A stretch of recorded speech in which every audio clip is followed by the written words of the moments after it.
Hello and welcome to the Heresy Hammer, episode 2. We are still here. We haven't gone anywhere.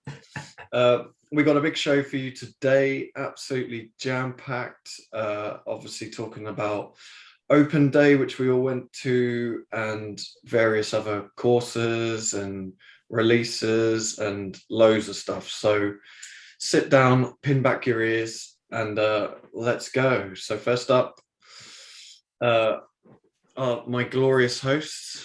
Below me is Rob, aka at Metas Miniatures. Hello, Rob. Hello there. How you doing? Yeah, I'm all right, mate. I'm pretty knackered after yesterday. Actually, I'm pretty Horus Heresy fatigued, actually. But yeah, sort of being in a hall with loads of sweaty nerds. I'm dehydrated, fatigued of heresy, but yeah, I think I just need a decent night's sleep tonight to get me working. But yeah, I'm all right. And I'm Lee, which is at Death from the Shadows, and at the very bottom of the pile, or holding us both up, however you look at it, is Paul at Ranko 30k. How you doing, mate? Not bad, buddy. Thank you. Not too bad. Yeah, I'm a little bit tired from yesterday, but I'm hyped for all the stuff that's coming. So yeah, happy days. Glorious, glorious. Right. And obviously our glorious sponsors, Cryptic Cabin and Metas Miniatures. We should have a link now at the bottom of the video. Yeah. So if you want to buy anything, if you use that link, that goes to Cryptic Cabin, and then we get a little kickback, which goes to fund kind of private planes, cocaine. Yeah. Private planes, yes, no cocaine. Right. Cocaine. Ladies of evening. 10 litres of vodka a day. So and they sell all sorts of stuff, right? So it's not just like your Games Workshop toys that you might want to buy, but they sell Vallejo paints, Scale 75 paints. They sell all the enamels that you could ever want from AK and MiG. So if you're looking to pick up anything, just use the link below. But yeah, definitely worth getting your box set from those guys. I think so. Yeah, great bunch of dudes. Yeah, we've got to fund our lifestyle, right? So that's the other. Local, small, independent traders, isn't it? That's what it's all about. Yeah. Exactly. So yeah, check those guys out and use the link if you do want to buy anything to keep Rob fueled with vodka. So one of the things we asked in the last episode was that you start using the hashtag heresyhammer for your heresy goodness pictures on Instagram, and we've had a fuck ton of pictures turn up. So I put this together a little while ago, so there's been like 100 added since then. So these aren't like the best painted or the most amazing. They're just ones we liked. I mean, some of them are, like most of them are amazingly painted, but yeah, just ones that caught our eye that we like. So we'll have a look through these. So this is a guy we actually met at the Open Day, isn't it? I think. Yeah. We've not met him, I don't think, at any events previously. No. And I didn't realise it was him. So sorry through the eye of terror, because I've been following your stuff for ages. So I love this model, and it's awesome. This is one of the models that gave me the what's the word? Like the idea to use Chaos Space Marines for my word bearer veterans. It's great. Yeah, really good. Yeah. Bloody nice bloke as well. Top dude. Yeah, lovely dude. Yeah. But yeah, I'm a big fan of that. Very, very cool. And then Rejects of Ambulas. Yeah, Jonas. Our good friend Jonas. Yeah. Some glorious Imperial Fists and a wonderful assault ram. So he entered this yesterday into. Is this what he entered? Was it? So he entered Leviathan Dreadnought, and he entered the Saestus. So I think that's right, Paul, isn't it? He entered the Saestus, didn't he? Yeah, I think he picked up a bronze pin. For a gold for the Leviathan Dreadnought. A gold for his Leviathan, yeah. Because it was a strong contender for Best of Show, wasn't it? It was. Really? Yeah, it got picked out of the cabinet for that one. I love this. It's just awesome, proper heresy.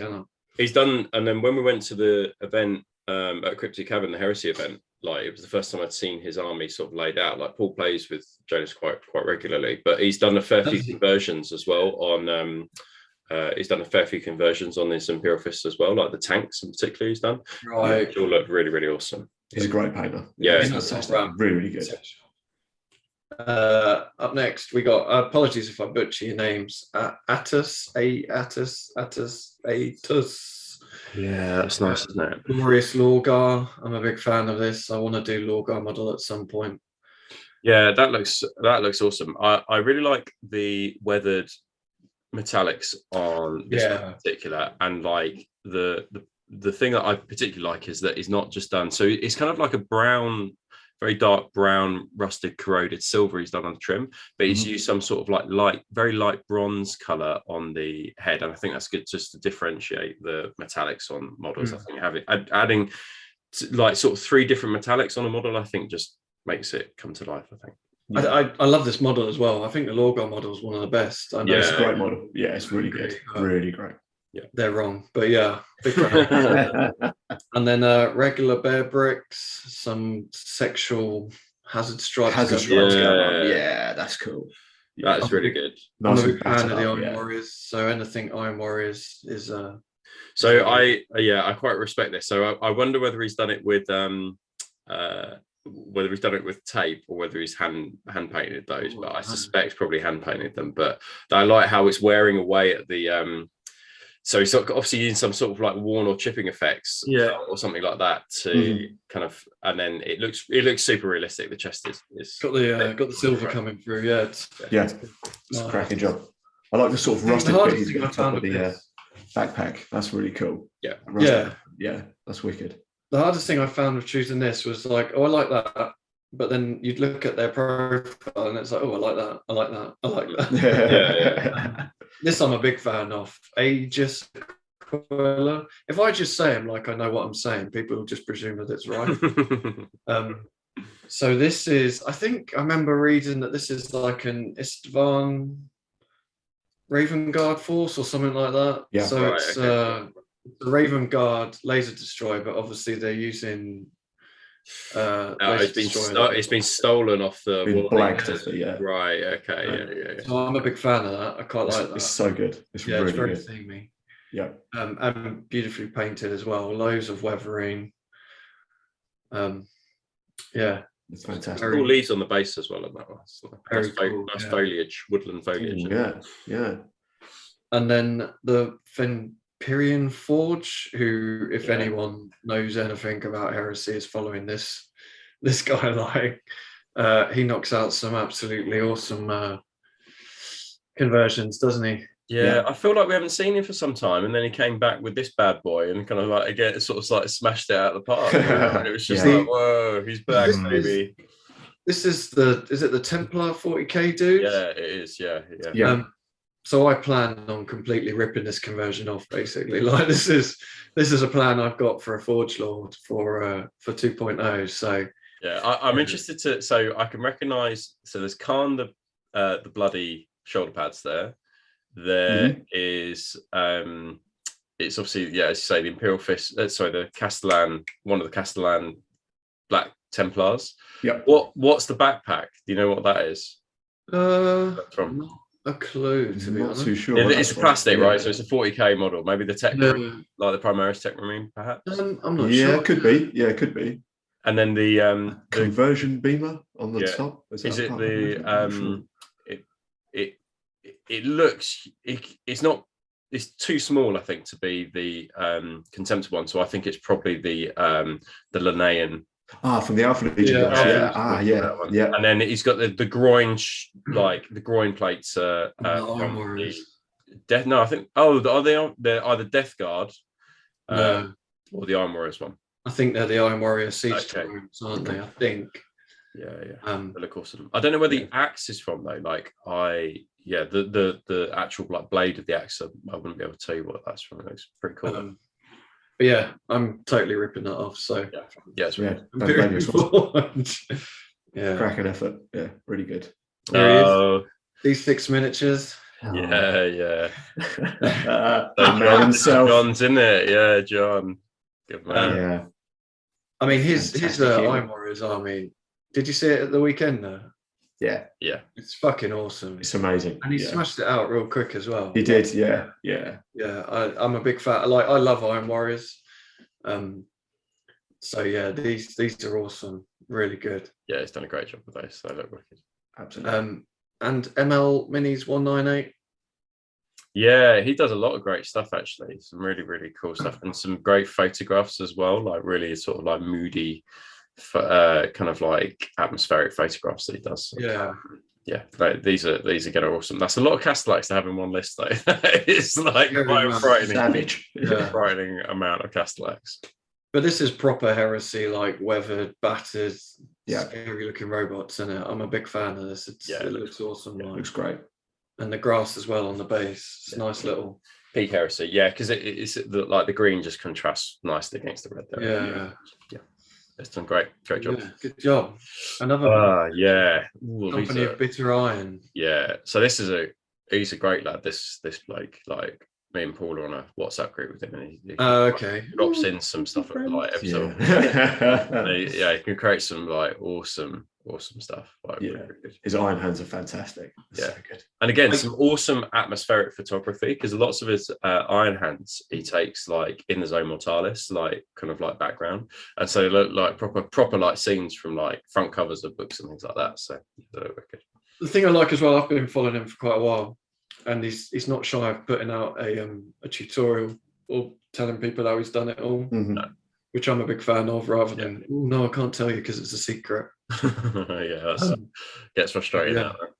Awesome.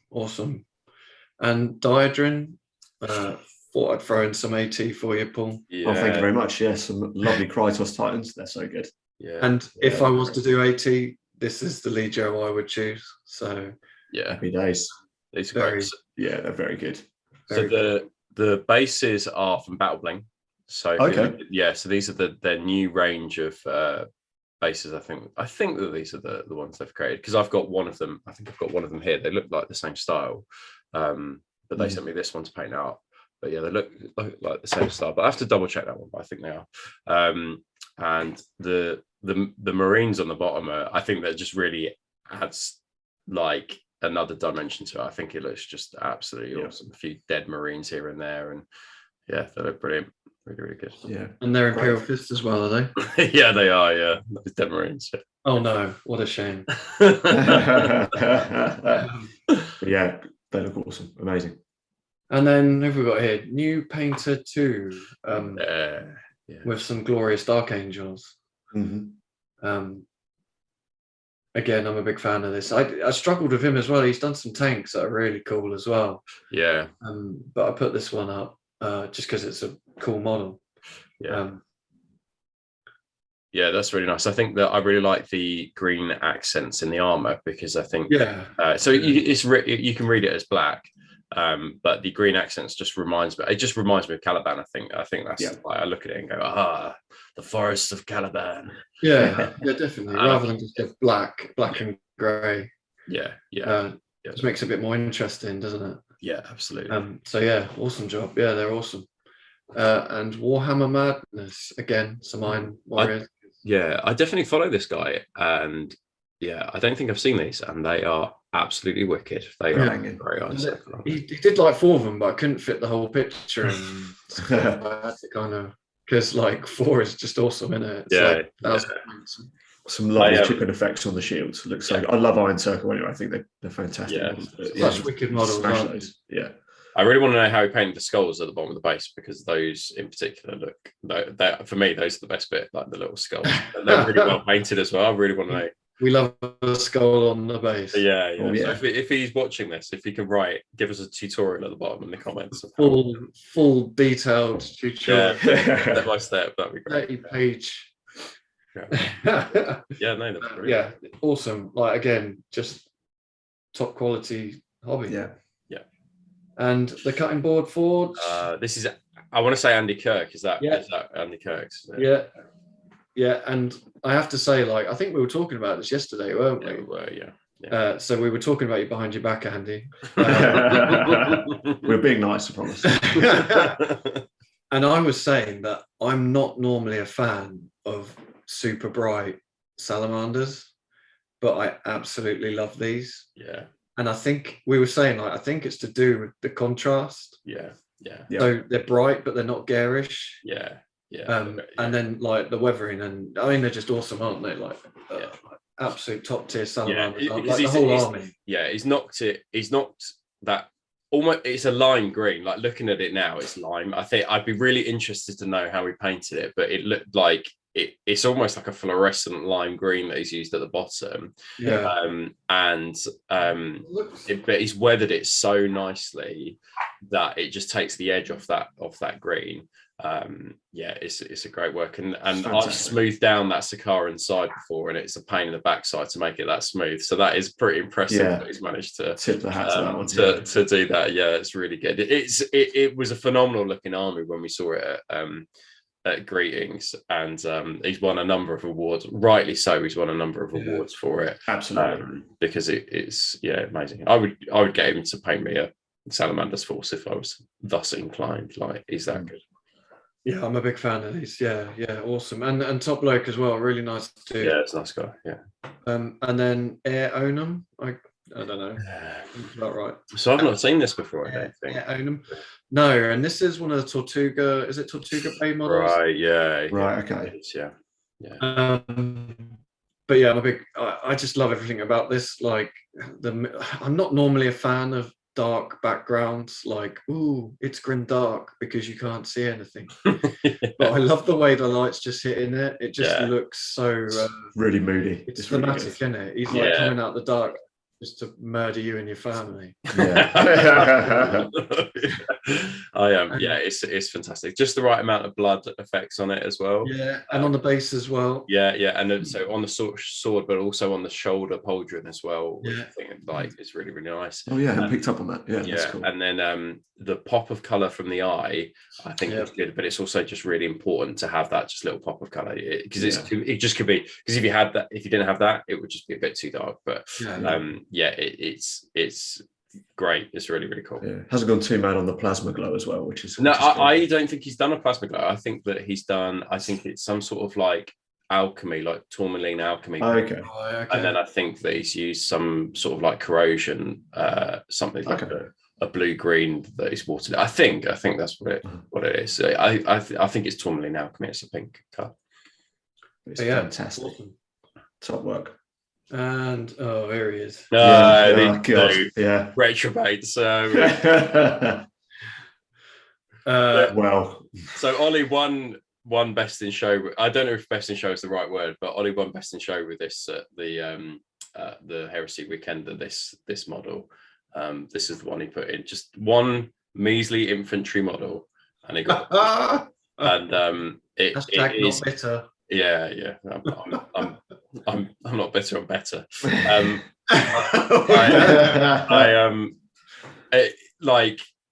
It's amazing. Like, it's fucking fantastic. Detail on this model is really, really good. And I think the other thing is that he knows how to apply transfer so well, like so seamlessly, and to weather them.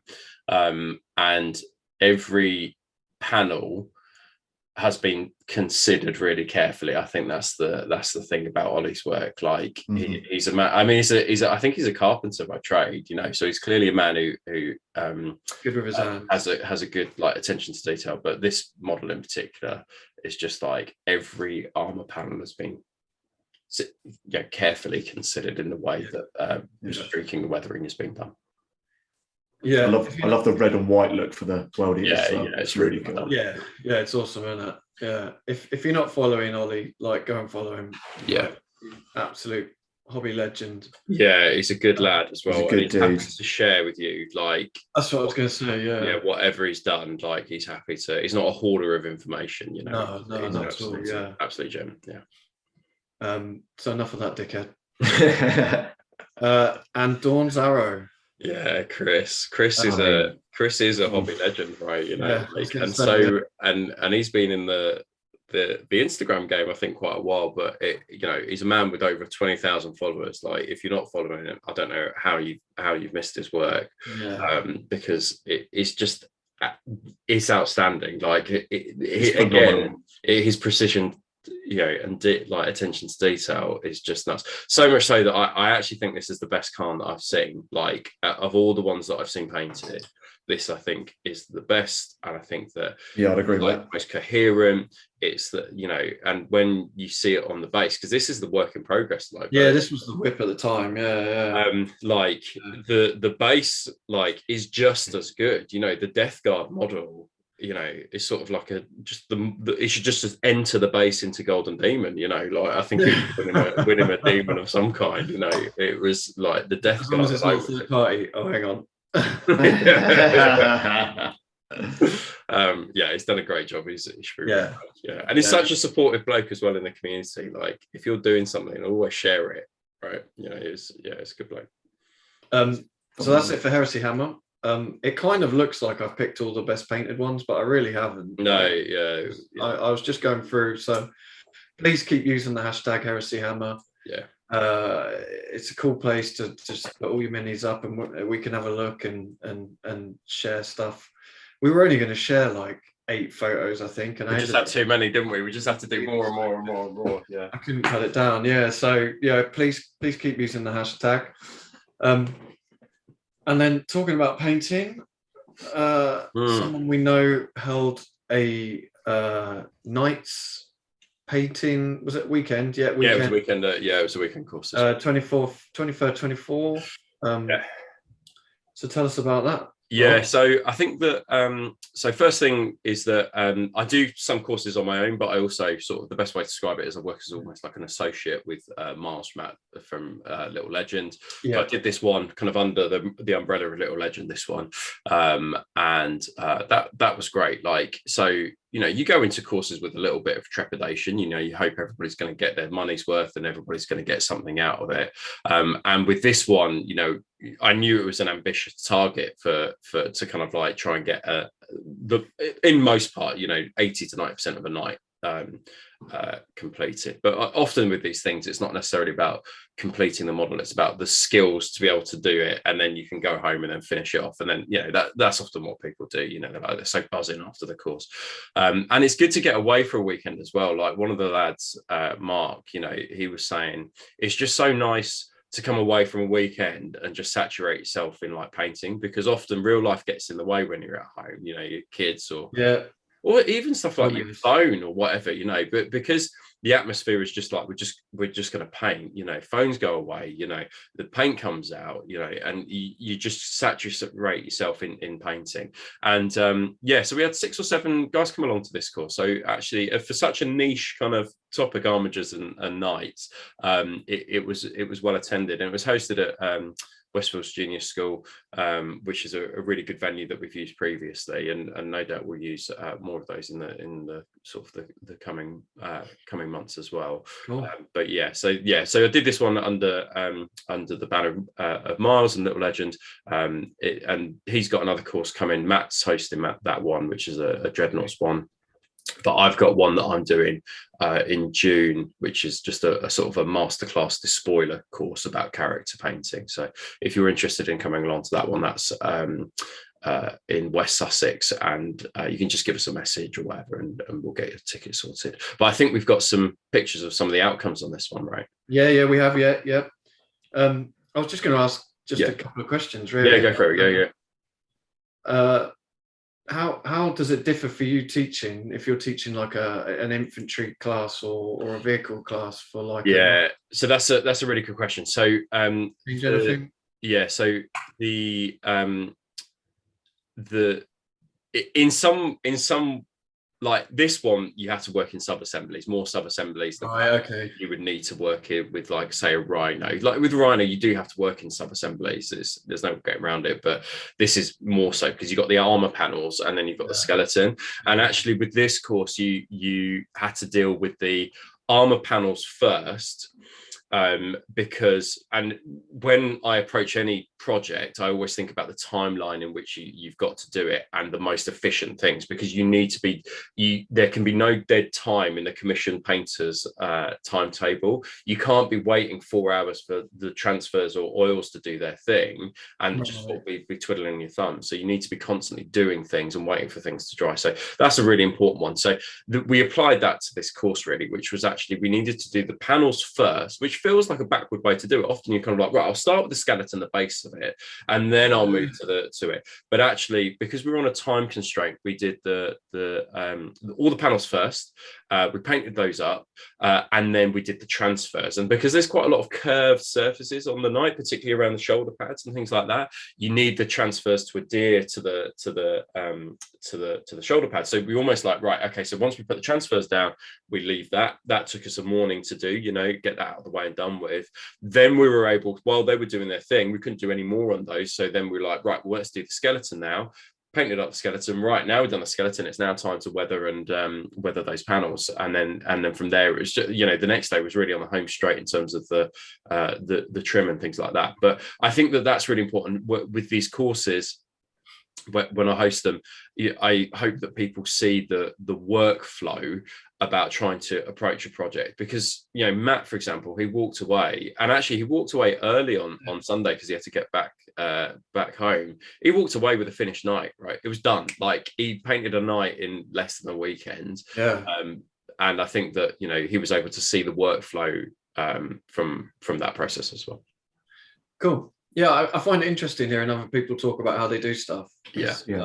I think the thing is that there are lots of people who do commission painting or just do a bit on the side, but the most important thing is that there can be no dead time in your timetable. You can't wait for things to happen. It's interesting. You've got to constantly do, even if it means getting another commission out that you're working on at the same time, and doing a little bit of it. But no dead time is integral. Because I've only painted a couple of nights, but I do the same thing, but I do it, so I'll blue tack all the panels to the night, and I do it more so I know where the light is hitting. So then I'll paint the panels, then I pull them all off, and then go in and do the skeleton. So that's an interesting one actually, because you certainly can do that if you think about the way that the light source is hitting, especially if it's coming from a particular angle. We did for this one, just because it was made easier, we did sort of more a global light source, and we talked about the cylinders, especially around the front shin panels, like that, with a band of light just coming down the center. But certainly if you want to, and I think that if you want to make your model more atmospheric, having a particular light source coming in from a particular direction, I think certainly does that. But as I say, for this particular course, it was more a global sort of that's cool. Cool. Shall we have a look at some of please, let's do it. Some of the results. So we've got Tom's on the left here, and then we've got Matt's on the right here. Matt, kind of, this is what Matt had got done. So Matt's is the Malanax one. That's Matt Burney for people who don't know him. So this is what Matt got done. Now he had a couple of things to finish off, which was just the skulls that he had added onto the thing that he needed to get those done. But essentially Matt created this night, from start to finish. This is what he did. I think the standout things for me when he did this one was the metallics. So Matt actually put a little bit of brown into the metallics, the base metallics, and he just did that naturally. That was just something he did. And as a result, he created this awesome looking browny corroded color. I was going to say, it looks almost rusted. Exactly. And then from there we were able to do a bit of dry brushing, and then we were able to use some AK enamels on it just to enhance that kind of that further. And as a result, I would, if I was to do Malanax now, I would add a bit of brown into the silvers to create an effect that looks like that.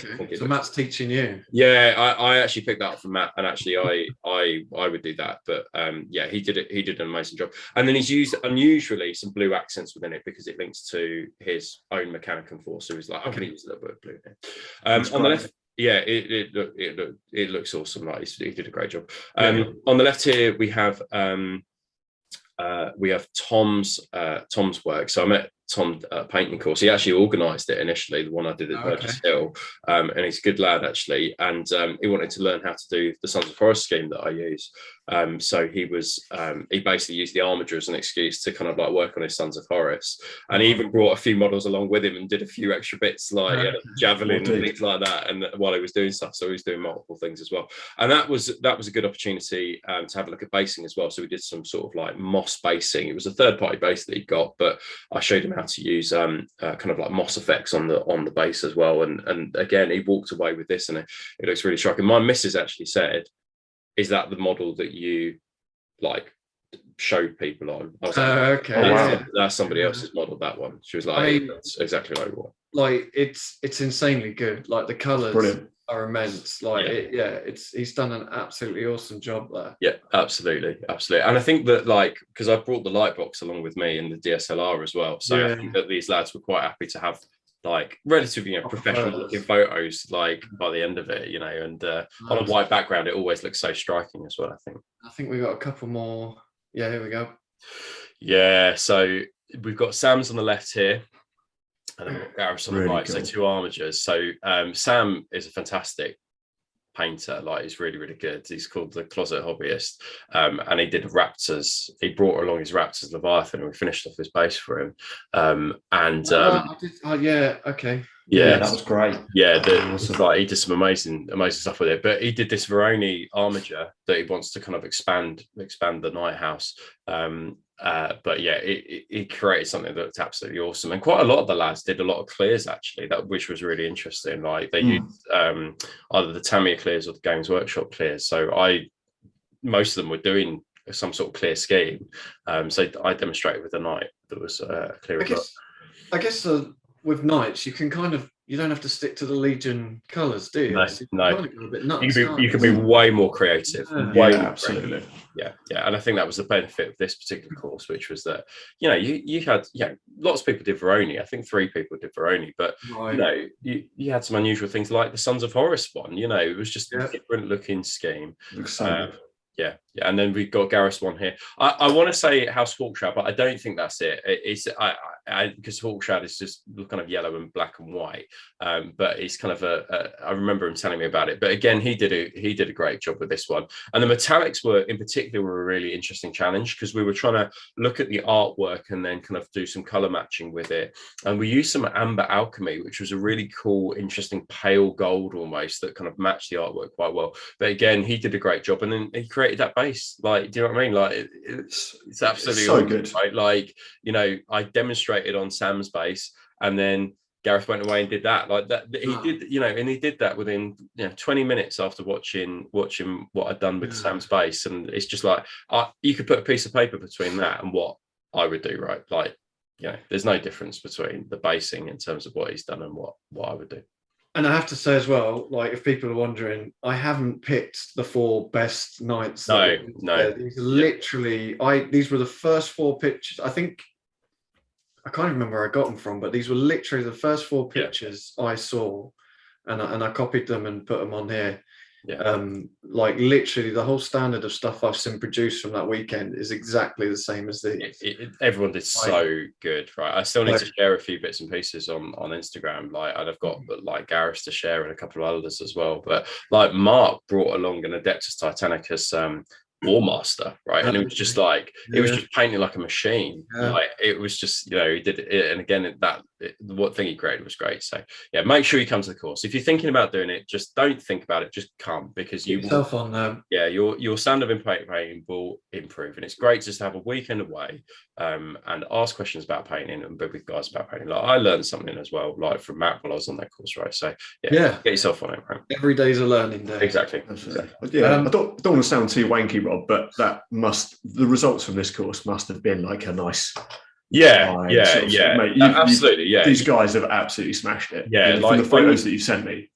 When you feel like a proud mother hen, don't you? That's it. Which is just like, squawk, I'm so proud. And it's just, it's really good to see the work that people do beforehand and the work that people do afterwards. It's a bit worrying, that these guys could muscle in on my sort of commission painting now. But you do feel proud that these guys have got a set of skills. And but I think the thing is, the way I paint, especially at army painting level, is formulaic. There is a level of sort of skill and understanding and understanding of light and color, but actually, like, if you follow the steps, you will be able to get there. And that's the same with lots of commission painters, especially at the army painting level. Like, it's about a particular workflow and following a set of things that you know work. Check it out, get yourself on a course. So up next, and this feels like flipping ages ago. Hashtag Heresy Thursday. So this was what, 2 weeks ago now? I think it was, I think 2 weeks ago. Yeah. So they showed us, I mean, we knew it was coming, but they showed us we didn't actually. We thought the Contemptor was going to be first. We thought this was going to be the last thing that would be shown, But they showed us the Spartan. Brilliant. On this, Paul? Yeah, fantastic. Glad it's in plastic, as we said in the last episode. Yeah, it looks really, really cool. I like that you can put a gunner dude coming out the top. It's wicked. It's wicked. Can't wait to get a hold of 1 or 2 or 3. Yeah. But yeah, really, really cool. I think the doors are optional as well. The side doors. Yeah. So you can get some with the Eye of Horus symbol as well, which is a nice touch. But yeah, can't wait. And we saw some at the open day, didn't we? And we did with the last cannons where the heavy bolters are. Yes. It's basically, like, I mean, we'll talk about it a little bit later on when we talk about the game that you play, but it's basically a mobile gun platform now, isn't it? It's up to 10 las cannons. Yeah, it's insane. Yeah. Transport. But it looks wicked as well, the last cannon. Yeah, it looks awesome. And another thing, like, it made me laugh is again, we'll talk about it in more detail later on, but at the open day we played a game of the new edition, kind of. And there was some lads that joined us, weren't there? And one of them picked up one of the resin Spartans, and was like, "Holy fuck, that weighs a ton!" And it's like, it does, because it's a brick, isn't it? It's a brick of resin. You got to hold it hard, right? So it doesn't drop out of your hand. But as you do it, you see the paint flecking off your fingers. So for me, that's just, I can't wait just for being able to transport 3 Spartans that are all plastic and weigh nothing. So I'm mega excited for this. Last week was the Contemptor. So thoughts on this, Rob?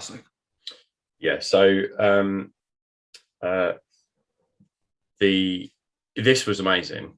So, like, it was really cool. Like, I still have a soft spot for the resin one, and I think they've chosen a fairly neutral pose, because we saw some poses at the open day that were far superior to this, and kind of had a dynamism to it that looked really, really awesome. But I can see why they've gone for something quite straightforward. I think the really exciting bit about this one was that it's superposable. The less exciting thing is that it comes in lots of bits. So, I mean, the shoulder pad alone is in 4 pieces, right? We found out this weekend, but it's in a lot of pieces. So I think it'll be a lot of work to put it together. Whereas the Contemptor, it came in like 10, 12 parts, and it was relatively easy to put together, the resin one.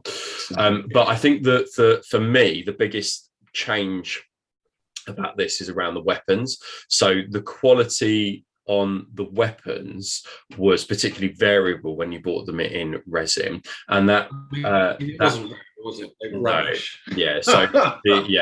was pretty shit. So the las cannons are a really good example of where you would often have a mold line going down the center that would require some work, and then right down the top.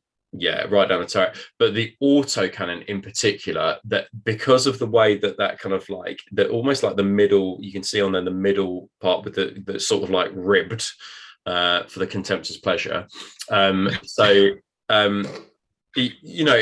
bit was a nightmare to cast up. I never had an autocannon that didn't have some sort of mold slip or something like that in. But because it's now in plastic, I think all of those problems are going to be cured, and I think that's great. I still prefer the Havoc launcher on the resin one, I must say.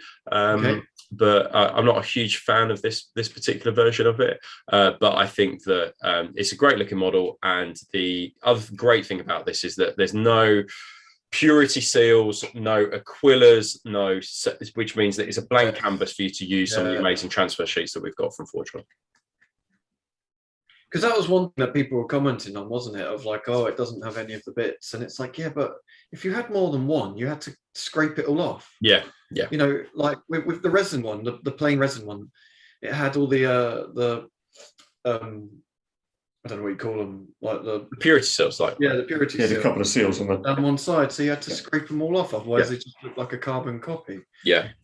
Whereas I think they've done an absolutely fantastic job of keeping it completely plain. Because then, like you say, you can add bits. You can, you know, if you got bits from your bits box, you can glue it on, or you can just use transfers to make it look more interesting. Yeah, absolutely. Yeah, it was really interesting seeing these at the open day, because they look even better in the flesh, I think. And then they're the same size, right, as the previous rest ones. I don't think I could tell the difference other than the fact that it's not covered in bits. It's great. I just have to reiterate what you said about the weapons. Like I've got two word bearer contemptors sat in a box with 4 last cannons. I wanted to run them as double last cannons. And I can't bring myself to make the last cannons because the casting on them, and I've done quite a few contemptors with double last cannons, and they're always the same. The casting on the barrel is fucking terrible. With a massive slip down the top. It's always down the top of the barrel, like it couldn't be the bottom. It could be the bottom where it's kind of hidden. And then, like you say, the ribbed bit, no matter how much you try and clean it up, you end up with just almost nightmare. And it was one thing that I kept looking at the open day was the weapons, just to see if I could see any sort of mold line or anything, and I saw nothing. So I think for me that's the most exciting bit. I suppose the next thing for us is also to what extent you can magnetize it. So that was not clear at the open day, but nor did I ask anybody about magnetizing, because I think that those guys were in a rush just to stick it all together and get it done. But the fit looks like it could potentially be magnetized, but it might require some drilling. You certainly get a lot of weapon options with the just basic sprue, and I think there's another sprue of weapons coming, because we've not seen the Kiris, and there's no way that they're getting rid of the Kiris, right? So there's a second option coming. Cool. I think that's it for Heresy Thursday, isn't it? Yeah, that's it. I think if we take a break here, sounds great. And then next up we'll go into like the main content, which we'll talk about the open day. So see you in a bit. Smashing.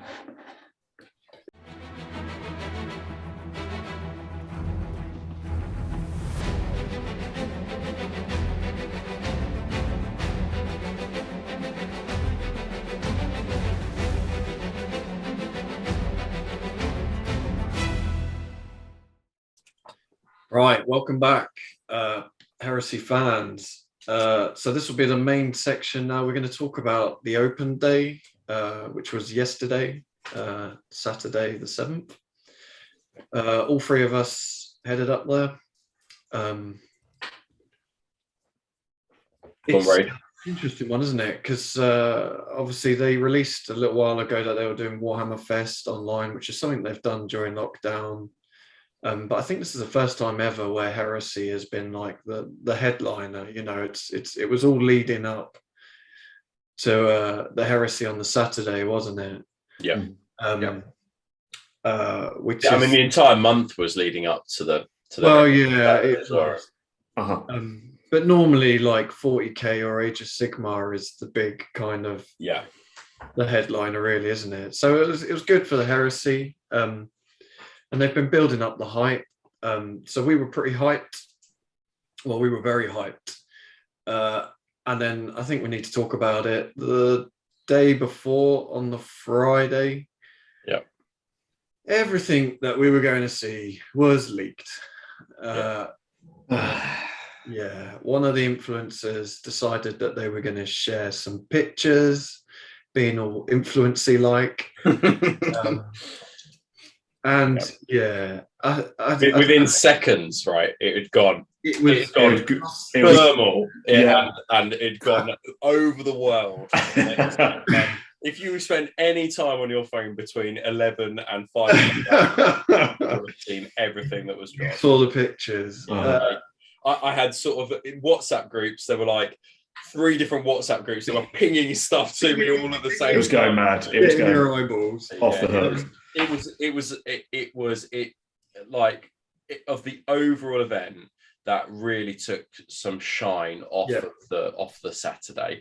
Absolutely. It was great to see things in person, but I think that it was just tragic that that person had decided to make that call. I mean, you know, they'd been handed an olive branch by GW to be like, come, be a pinnacle of hobby in the community, and they just couldn't keep it to themselves for 24 hours. It was just pathetic.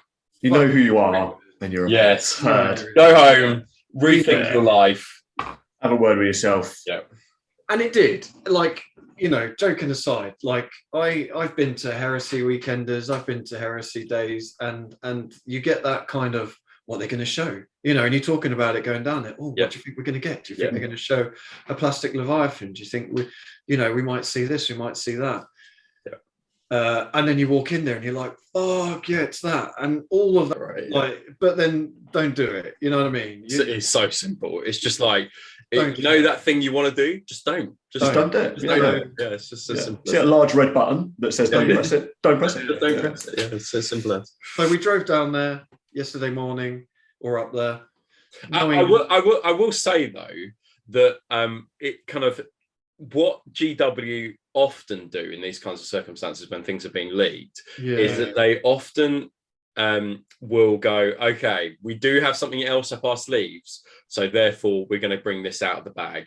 And actually they didn't do that, did they? That's the other thing. So like, we know the existence of a plastic Sicaran, but they didn't say have that on offer. So what we saw at the open days in terms of new releases, that really was it, right? We saw some things painted by some content creators, but in terms of there were no new things brought out, you know, as an ace up the sleeve kind of thing. So the whole thing was just a bit of a that element of it, that initial kind of Friday, Saturday morning, bit of a shit show really, weren't it? It wasn't great. You know, like we say, the influencer, you know who you are, like hang your head in shame. Like so what we're going to talk about is we'll talk about the day, we'll talk about kind of what we did, what we saw, who we met, and then we'll talk about the positives, and we'll talk about the negatives, because there are quite a few negatives from the day. I think we all agree overall the day was a really good day. Like, it's an amazing day for Heresy. Like, we haven't had anything like this, I mean, ever really, you know. So like, it was an absolutely awesome day for Heresy. But there are, I think we all agree there are some easy fixing points that they could have done that they didn't. And then we'll talk about what was released in the Twitch, because a lot of the stuff that was released in the Twitch and was talked about in the Twitch, people at the open day had no idea about it. No one was there to tell them about it. You needed to supplement your open day with a viewing of the Twitch later on. I'll bring you on to the next picture. We drove up in the morning. I picked you guys up from Rob's mum's house. We drove up. It's about a 2-hour drive for me. We were seeing pictures of the queues on the way up there, but I mean, that's manic, didn't it? Looked crazy. Yeah. You had the cosplayers outside, didn't they? In fort, like a sort of an imperial army as well. It was. And I didn't expect to see such a thing. I'd like to know the story of that as well. Like, are they professional actors? Are they just people who turn up outside just fans or something? Are they just? I mean, but like some of those costumes look pretty like they would be built in a Mechanicum forge. The Games Workshop must have. I don't know that. I want to know the backstory. I think that's just their hobby. That's what they do. Right. The 2 Death Watch guys. That was they're Rogel Dawn was setups there. were very impressive. Yeah, Horus was there. So yeah, that was cool. Yeah, that was I'm a little bit on the fence with cosplay. I you know how some people are like feel about clowns. I feel like cosplay, like I get like it's cool and like, you know, do your thing, but I'm always a bit like, if you get too close to me, I'm going to punch you in the throat. So like, he won't do that. Like, he won't do that. But that was cool. Like, yeah, so they were all outside. We've seen pictures of that. We got there a little late. So we missed the queue. Yeah, we got there about 10:15, 20 past 10, something like that. Just after it opened. So we missed that. So we didn't take a huge amount of pictures from the day. But Paul, tell us about kind of like the initial getting there, walking through the doors. What your impression was for the initial kind of walking through the doors? So as you go into the main hall of Warhammer World, you have to pass through a small part of the shop, a small part of the GW store, and it was just madness. It was crazy. There was one guy I saw with a red basket in his hand. He had 2 shopping bags already full, and he was literally like, just like, it was like supermarket fucking sweep. It was supermarket sweep, wasn't it? It was fucking madness. I was like, what is this guy doing? Like, it's like COVID all over again. He got like 20 teenagers in his house or something there. You know. Yeah, it was crazy. Like, it didn't seem like he was picking up, or people were going particularly mad for the 2 event like minis. It was just stuff like it was just anything. It was just anything that was that was in there. He was up for It was crazy. We walked into this like manic kind of people just grabbing shit, and I actually stopped someone and was like, "Are they releasing heresy stuff today? You know, are they releasing?" And this guy was like, "No, it's just it's just what it's always like." Saturday morning. So so that was a bit bizarre, wasn't it? It was a bit crazy. Yeah, so after that, went to the main hall, and it was rammed. It was very, very busy. Obviously, the doors had only been open for sort of 15, 20 minutes, so everyone flooded in. There was people already sat down, painting their Mark 6 Marine that you could get away. Those tables were pretty much full up already. I think they had 2 or maybe 3 lines of tables. Yeah. People sat either side painting away. Yeah, I've got my little dude here. I've got my dude here. Yeah. And there's a huge queue. Excuse me, to get to the cabinets to view the stuff that they put out, the new tanks. And I just ignored that though. I just went the other way. Yeah. I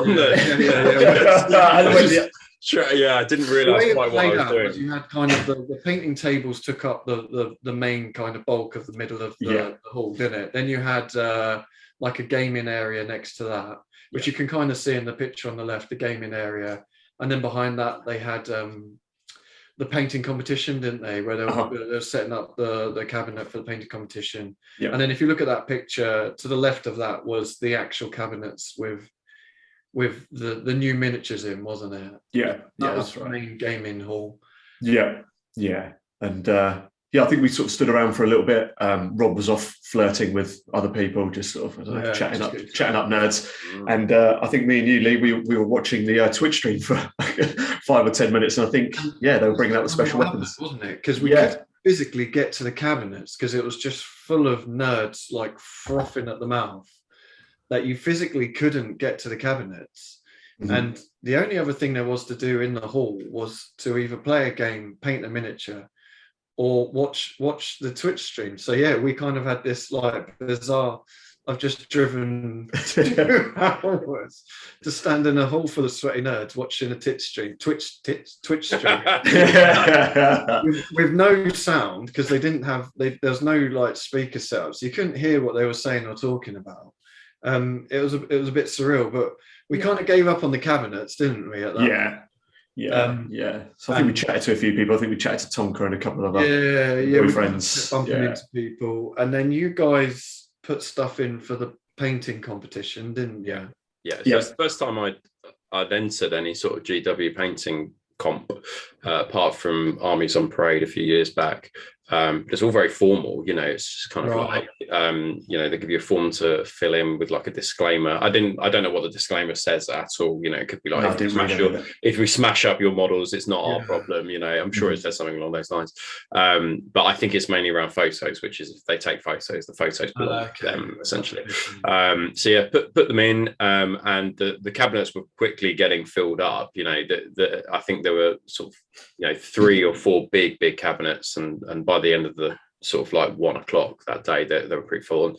And the spectacle of heresy that was on offer was a really high standard.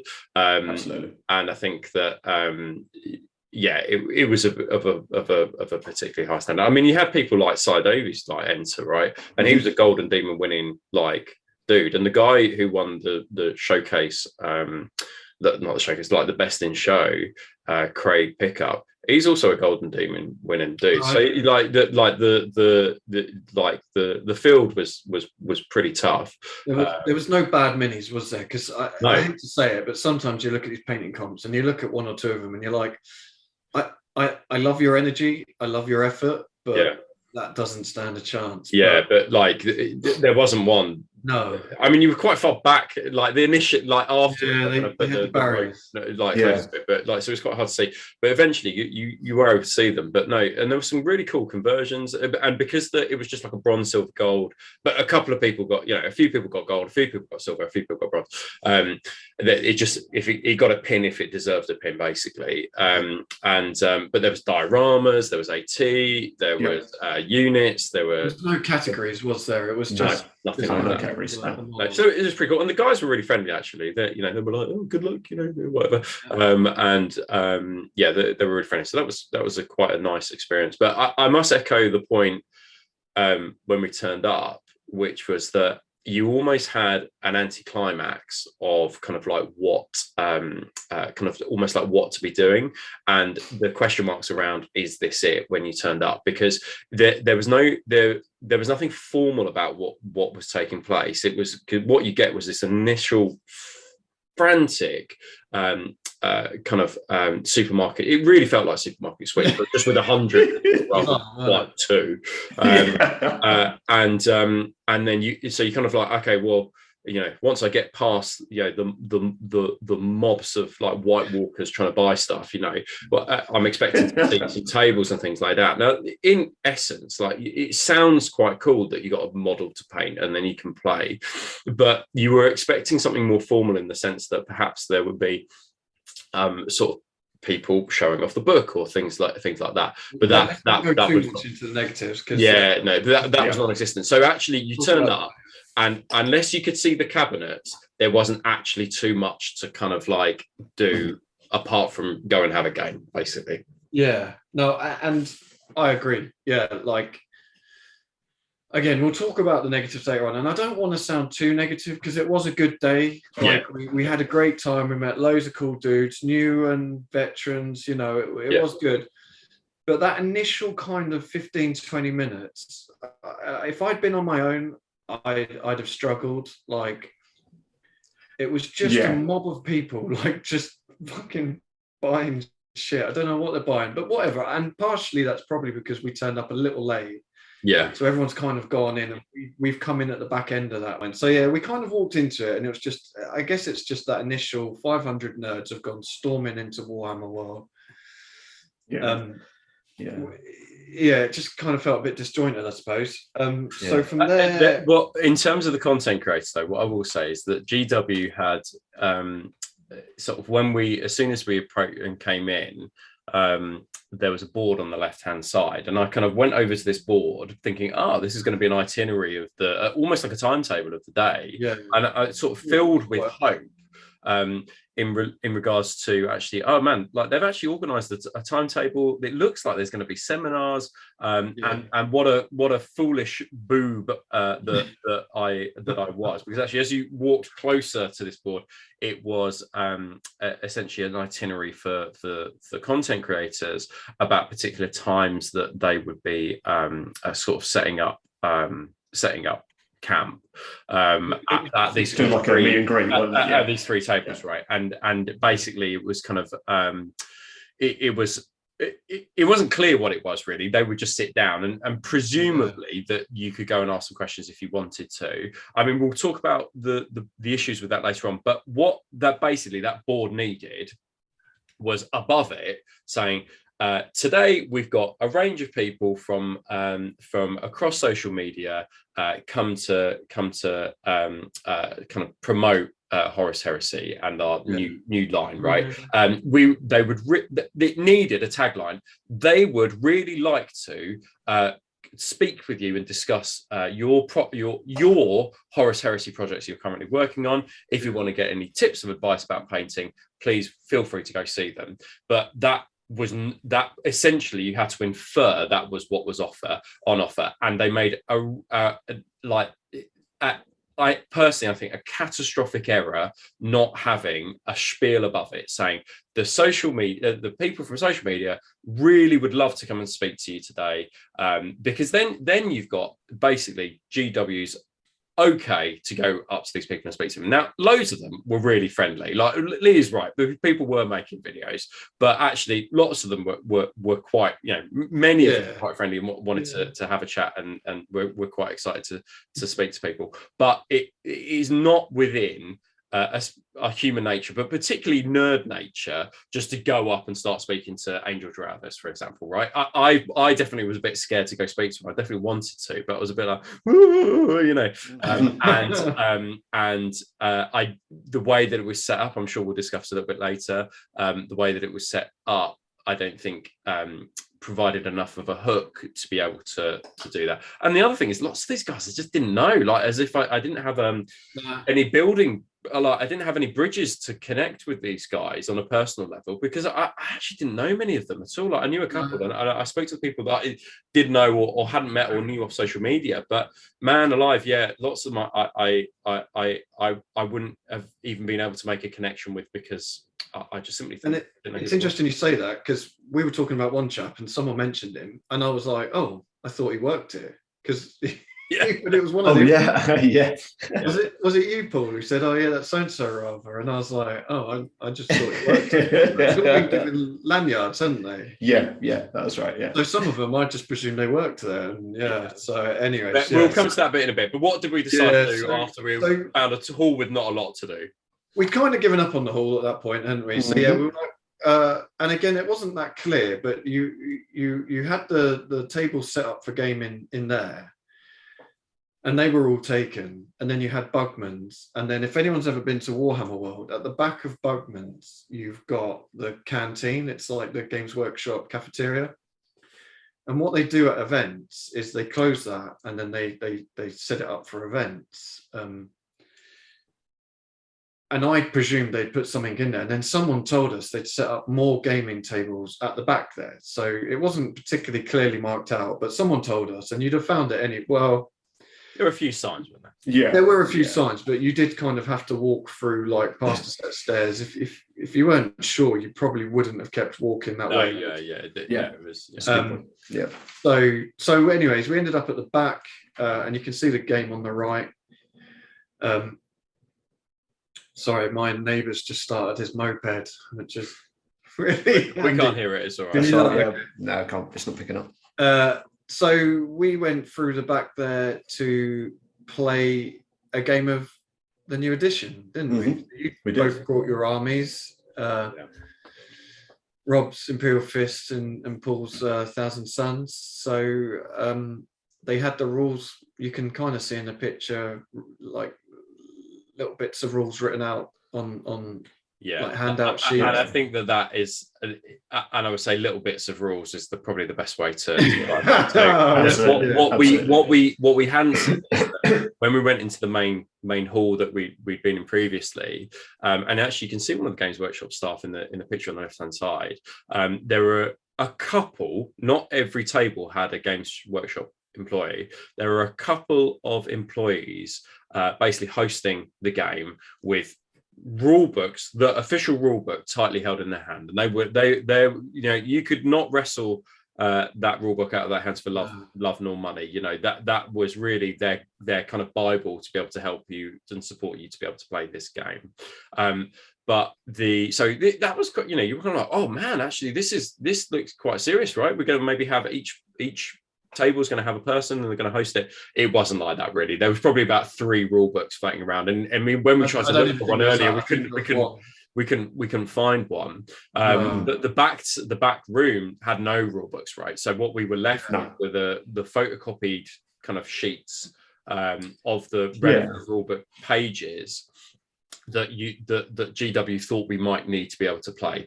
But actually the problem that we found, and very quickly this became apparent, was that we lent on our knowledge of Horus Heresy First Edition, and then we're basically using like the unit stats and some weapon stats in the new edition. So like moving through cover, you can see that there's cover there. Me and Paul both had to move through cover in this example for both the Dreadnoughts and the Tactical Marines. That was a great example of, we just had to be like, well, there's no rule in the book, like the things that the paper they've given us about moving through cover. So we'll just play it as we had played it previously.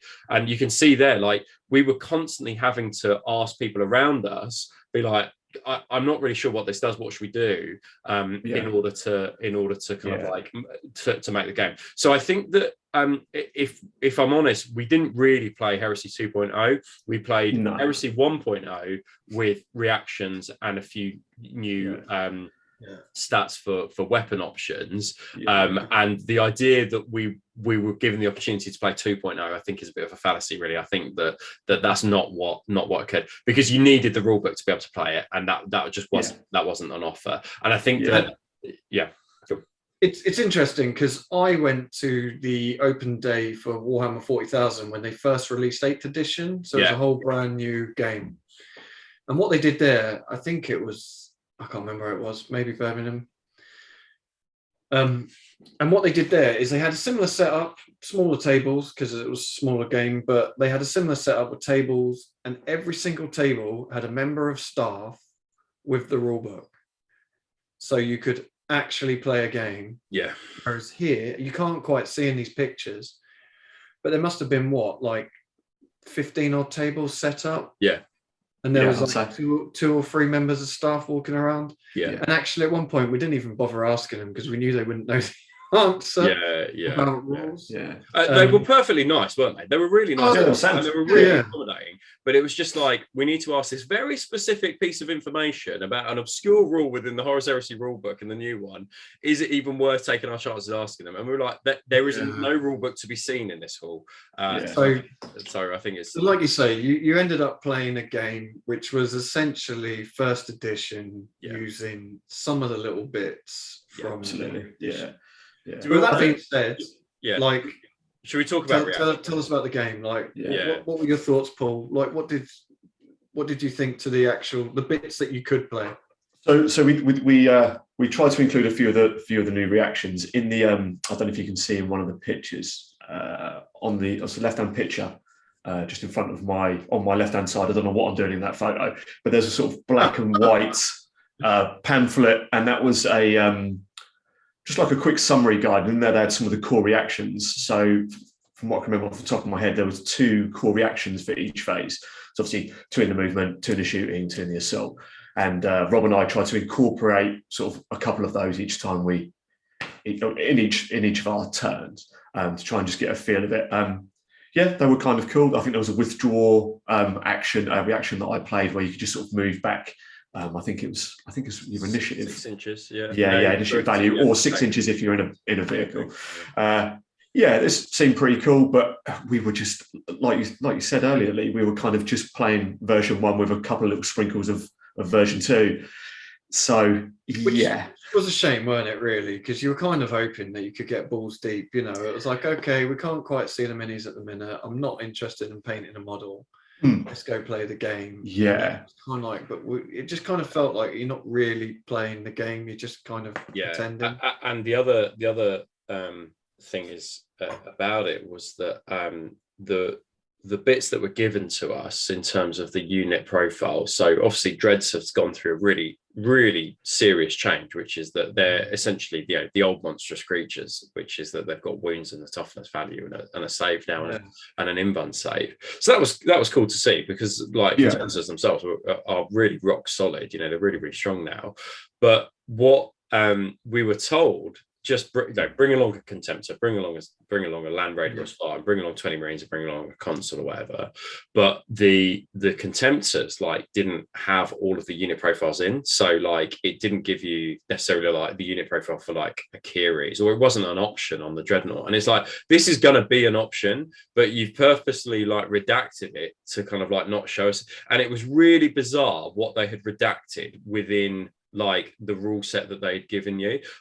So clearly somebody had created a rules profiles Praetor with Power Sword, specifically for this event. It was really bizarre, where they should have just given you Praetor with just literally they just photocopied the Praetor option from the rule book. But they redacted a number of things that actually created confusion more than it did kind of clarification. I think their intention probably was to slim down everything for people, but actually that created more problems for us while we were playing. But there was some very basic mechanisms move through cover, we were just we're going to roll the dice and pick the highest, and it's just we don't know whether this is right or not. And then the missions themselves, so we also had decided we'll just go kill points, right? We'll just throw our armies together and see what happens. So I think they just sorry, Rob, I think they just wanted you to play the 3 scenarios that were on the table. But saying that, the scenarios were also super imbalanced though. So it was 20 Marines against 10 Marines, and it was just super imbalanced. We just wanted to play a fairly even game and then see what these reactions did. So it was I think it was just a bizarre, we had to muddle through is the best way that I can describe that game, the hour and a half gaming that we did. And that guy stole my dice. I should say at this point that we were joined by 3 lads who come over. They'd seen the first episode, and they joined us, didn't they? I've got their their handles, their Instagram. I think I've got their Instagram tags. So apologies, lads, if these are wrong, but it was at -1 to hit, at Through the Eye of Terror, and at Tom Paints Miniatures. That's it. They're the 3 guys. They were all sound lads. They came over and but they were similar. I think they played 40k kind of. They've been getting into Heresy for the last year or 2, was it? Yep. Something like that. So, and again, all of us together, just couldn't really muddle our way through what we're meant to do here, what we're meant to do there. So it was a bit bizarre. I think these sheets that they gave, the reference sheets, are the reference sheets that come with the new rules. But obviously it's go to page 182, go to page, and it's well, we can't, because no one's got the main rule book. That was a catastrophic It was just a bit bizarre, and you can kind of see from the pictures, every picture, everyone's looking at rules, everyone's reading what's going on here.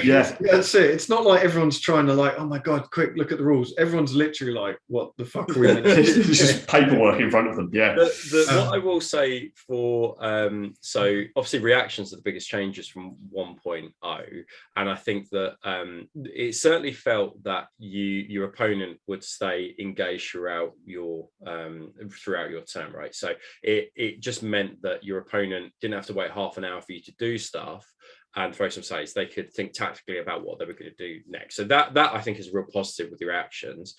Some reactions seem quite good, right? So for example, you can react when someone's about to shoot at you, and I think that you can shoot back at them instead. And actually, if you can get that off in the right circumstances, that really would have meant that you can destroy things before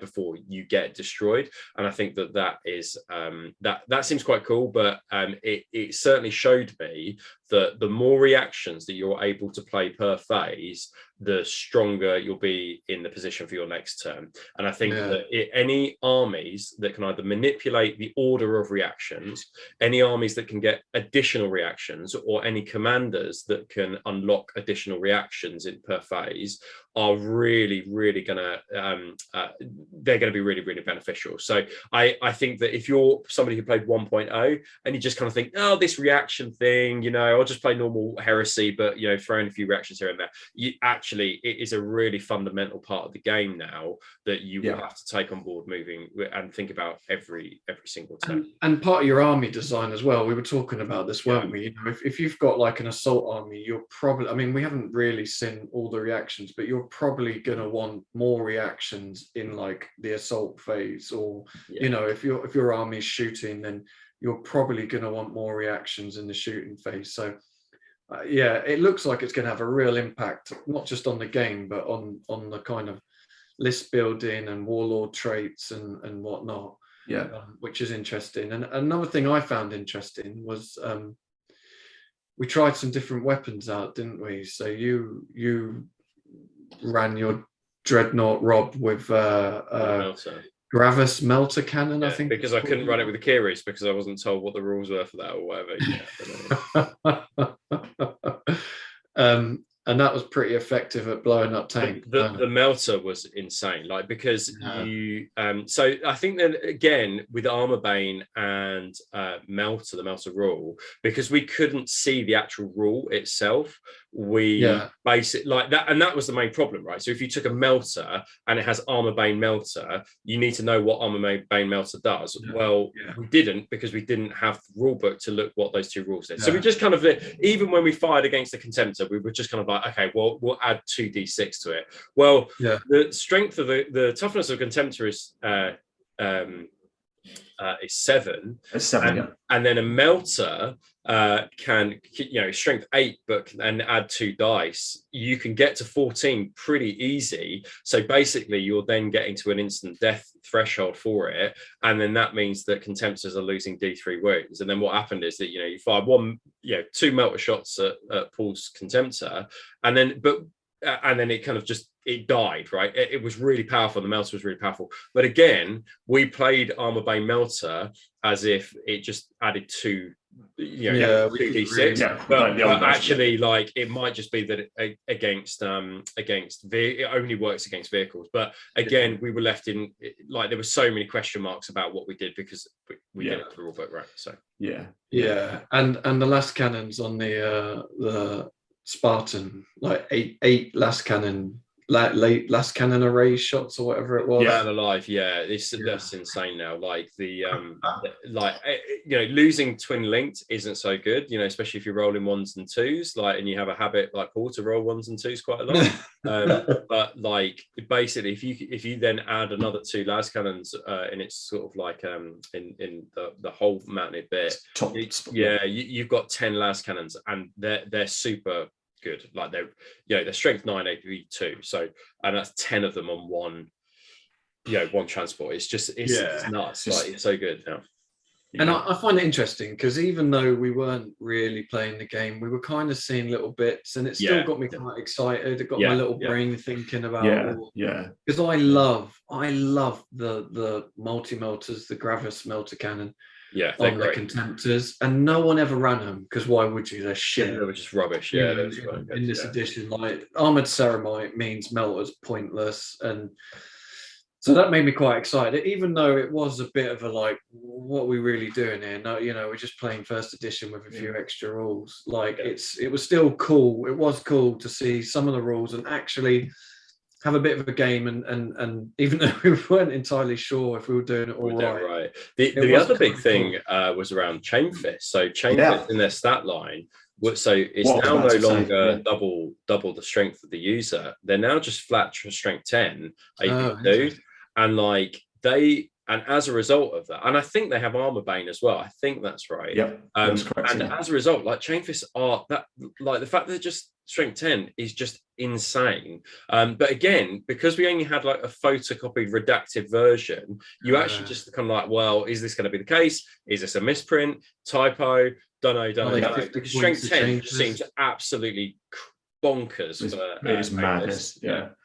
Yeah, made short work of that Spartan. It really did. It just went right. It just went.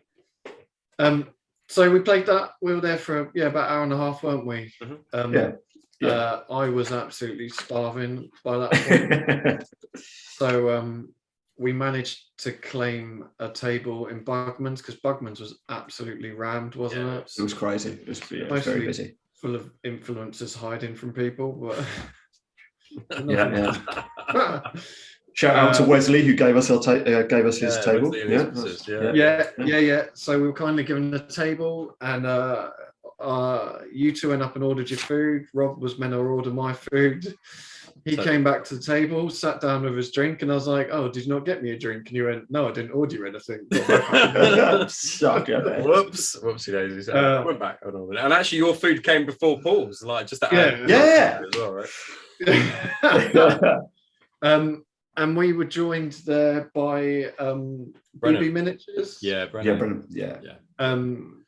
Who was there as one of the influencers? Was he something like that? I think he was Josh's +1. So I think he was there, and I think he was sort of imbuing the vibe over the previous 48 hours. But I don't think he was there as necessarily somebody who had been invited for their influencing capacity by GW. But yeah, it was great to see him, like, because that's the first time I met him in real life. Top lad. And he's a great bloke. Like it was awesome to see him. He's a really talented he artist. came over from Canada, didn't he? Yeah, Vancouver. Top lad. And I follow him on Instagram, so it's nice to meet him. Yeah, absolutely. That was good. We had some food, had a chat, talked about hobby and painting and commission painting and all that good stuff. And then from there, we moved back into we were actually able to get into the hall. But it was by this stage, it had kind of emptied out quite a lot, hadn't it? I mean, we're talking. There were no longer 500 people there by 1 o'clock. I reckon it was about 2 o'clock in the afternoon. Yeah, probably. Yeah, I'd say half the people had gone at least. Yeah, at least, if not more. And what was interesting as well about what was starting to happen was that by the afternoon you had sort of non-Horus Heresy civilians wandering in as well. So there was a family with a few children that had come in to buy some stuff, presumably, and see what was going on. But I can 100% guarantee that they did not get themselves a Horus Heresy Open Day ticket. So there clearly was a cut-off time for GW that basically was just like, well, okay, so basically the Horus Heresy Open Day people are in the morning, and all civilians can be let in from 12 o'clock. And I think that if you wanted to come to the Open Day, that's something for you guys to know going forward, which is they'll just let you in like in the afternoon if you want to come, because that's probably the best time to go. Yeah, because you would have to pay for it to calm down. And like it was really interesting because there were a fair few civilians that came in, and were just like, oh, what's going on here, and they weren't checking tickets by that point. So at that stage we managed to get a look at the cabinets. Paul took about 79 photographs of the models, and about 4 of them are in focus. Oh mate, So I've just grabbed a few. I've grabbed a few of the models, but essentially the cabinets were set up. It was the content creators had been given the models to paint, but I don't think they've been given very long, had they? I want to say a month, but I might be making that up. Yeah. Oh, okay, that's something I thought. So so the content creators who were there had all been given their armies. Mm-hmm. So that was cool to see the models. It was cool to see the models. It was cool to see them in different Legion colours and to see different kind of conversions, like the Praetor on the left. The World Eaters, it's cool to see what can be done. And then in the middle they had the studio models, didn't they? They had the heavy metal ones, the ones that have been shown in all the videos. So you had the Imperial Fists, the Sons of Horus, and they were flipping amazing. They were great. You had the rule books at the bottom.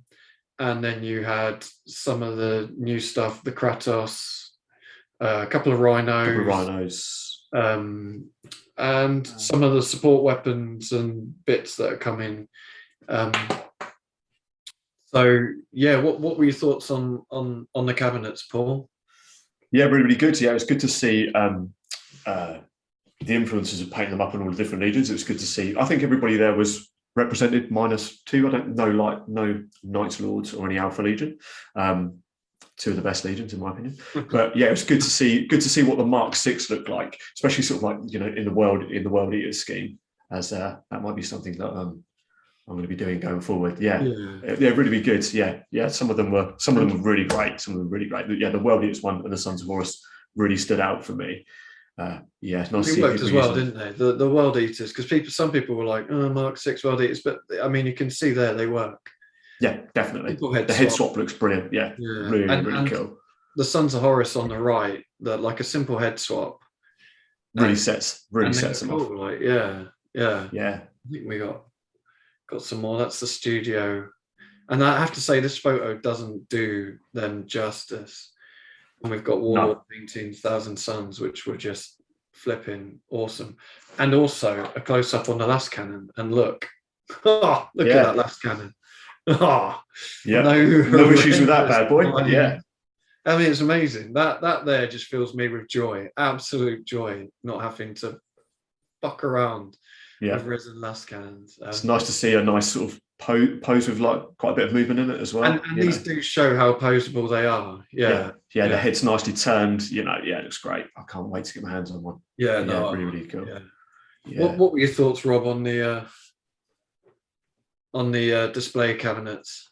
Yeah, so we obviously, as Lee said, we had the central element, which was all the stuff done by the heavy metal team. So the central element was what had been leaked the day before. So we hadn't seen much of it, but of course you've seen it in the flesh, and there's some subtleties that you miss on leaked images that when you see it in real life. I mean, just even looking at these ones, the amount of weathering and that sort of thing is just they were outstanding. The paint jobs that the heavy metal team had done on the central cabinets were just phenomenal. And I think that often people shy away from the heavy metal style of like painting, but I mean they have done a fantastic job on these, and the Kratos, I think, for me, absolutely, like I just want like 3 of them now. I just want to be able to buy the Kratos, basically. Like it just, out of all the things that I've seen, that one tank and the Beaky Marines, they're the things, and they looked just so good, and they painted them up amazingly. The either side were as I say, was the content creators one, and it was interesting to see the different armies. I think, from my understanding, what had happened is that the GW had only put a certain amount of each person's armies in. So I think that there were way more that the content creators had created and done painted within that time, but only a very, very limited amount was shown. Although some content creators we spoke to were just like, I ran out of time and this is all that I managed to get done in that time. And I think it was great to see, as you say, things in different color schemes and different legions. It was great to see some people that I'd not seen before, but as I say, like lots of these content creators, like I'd literally never heard of. Like one lad, I mean, like Pete the Wargamer, for example, like I was standing at the cabinet and he was talking about his World Eaters, and they looked wicked. They were one of the best, if not the best, I thought, out of everybody's. And I was like, oh, you painted these, mate? And it was like, yeah, I painted them. I was like, okay, fair play. I don't know who Pete the Wargamer is from Adam, really, but some of the armies were absolutely fantastic. But at the far end, on the left hand side, was the particularly gifted painters had been given Primarchs to paint. So there were, I would say, we don't have a picture, unfortunately. No, there were probably about a dozen Primarchs on show.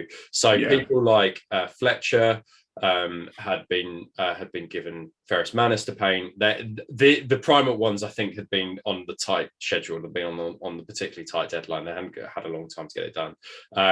Andy Wardle's Jagatai Khan was available.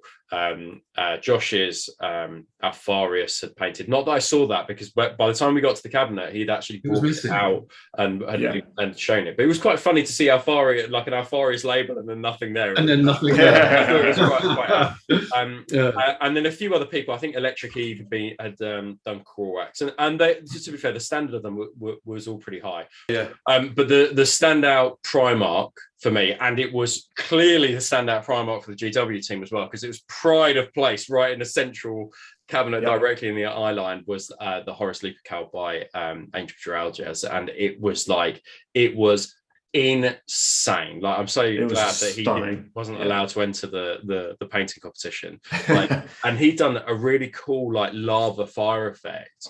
That when you say it, like, oh, that wouldn't work on Horus's base, but he freaking made it work. Like, it was just so good. And it's not until you see these artists like work in the flesh, particularly around the faces, that you realize how talented they are. Like, it was just nuts. Like, it like complete fangirl like moment, you know, looking at that work.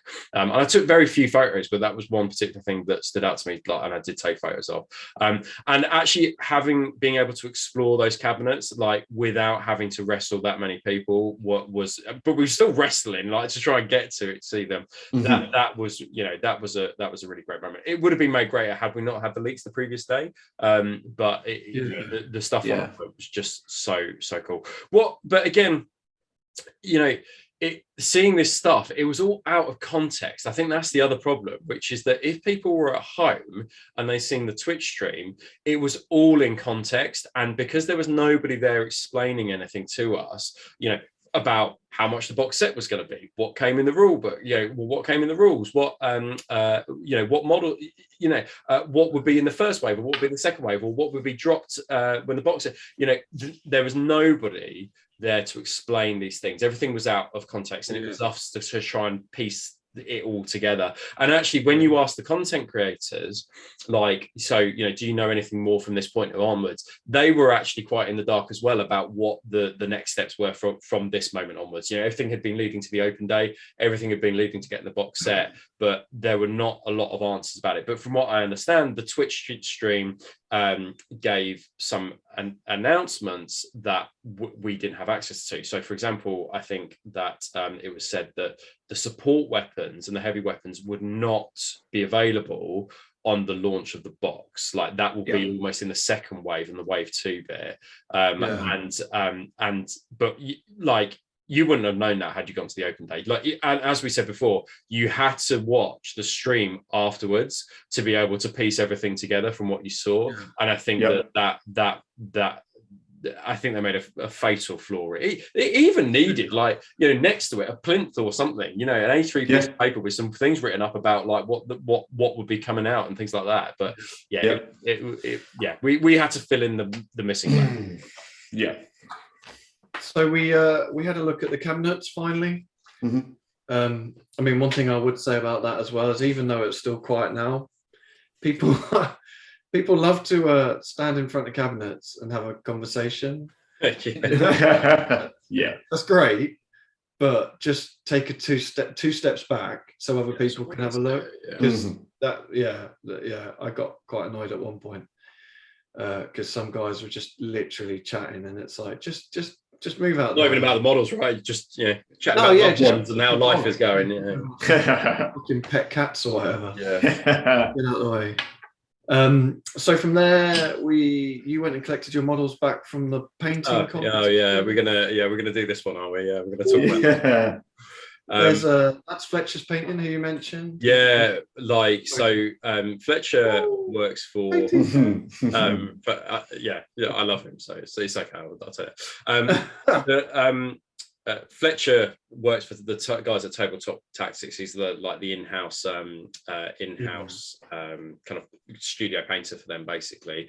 And he was one person that we'd spoken to online previously, and I had the confidence, because I'd had a connection with him, I had the confidence to go over and speak to him behind this very intimidating black tablecloth table, but I did feel confident enough to be able to go and speak to him. And he had the Iron Hand model out, he had Ferrus Manus out in front of him, so that was a good conversation piece to kind of to talk about. But we'll talk about the intimidating black tables a little bit later. But yeah, I won 2 goals. So basically, this was what happened. So they were doing the. It was kind of like the best of show, and they were looking at the best of show. So the bronzes, the silvers, and golds have been given out. And they've got 4 models in front of them that weren't mine. So I was like, okay, well, I could probably go and collect what I want. And what I'd assumed at that point was that there was 1 best of show in that 4, 1 gold, 1 silver, and 1 bronze. That's kind of, with those 4, that's what I'd assumed. So I assumed there was only one pin for each person. Yeah, it was only 3 pins and then 1 best of show. The guy brought it over to me. It was like, you did really well. You got 2 golds. I was like, oh, fuck yeah, wicked, yeah. And then I was like, walked back to the table with these things dangling out of my mouth, all of my 2 models. And I said, oh, I got 2 golds. And he was like, they look like bronzes to me, mate. And I looked at him and he sort of incepted me at that point. I was like, oh man, they are a bit bronzy actually. They're more like, they're more like Psychorax bronze than they are gold. So I had this sort of very embarrassing sort of thing where I then went back to the table and just be like, I just want to just double check because these look pretty bronze to me, that these are bronze and not gold. And the guy then I spoke to was like, yeah, they look pretty bronze to me. They're probably bronze, mate. I was like, I don't really want to go on a probably. I just want to. I mean, all the pins are behind us, so why don't we just do a color check there? And then the guy that I spoke to was just like, to be honest, mate, I'm just here giving out like models. I haven't got a clue like what it is. So then we had to sort of get the head judge very embarrassingly. I was sort of be like, oh, Mr. Head Judge, what colour is these? And he was like, they're gold, mate. Off you go. Oh, thanks, I'd like to say the whole time Rob was up there having this conversation, I was sat at the back pissing myself knowing full well that they would go. Also, but what I mean, the standard was super high across the board, and Jonas, who we previewed earlier, his Leviathan Dreadnought, he got the gold for his Leviathan Dreadnought, but he was a contender for best in show. So we as we were all rooting for him, right? We really wanted him to do really well. Yeah, because it was a great looking Dreadnought. He spent a lot of time on it clearly, and it looked fantastic.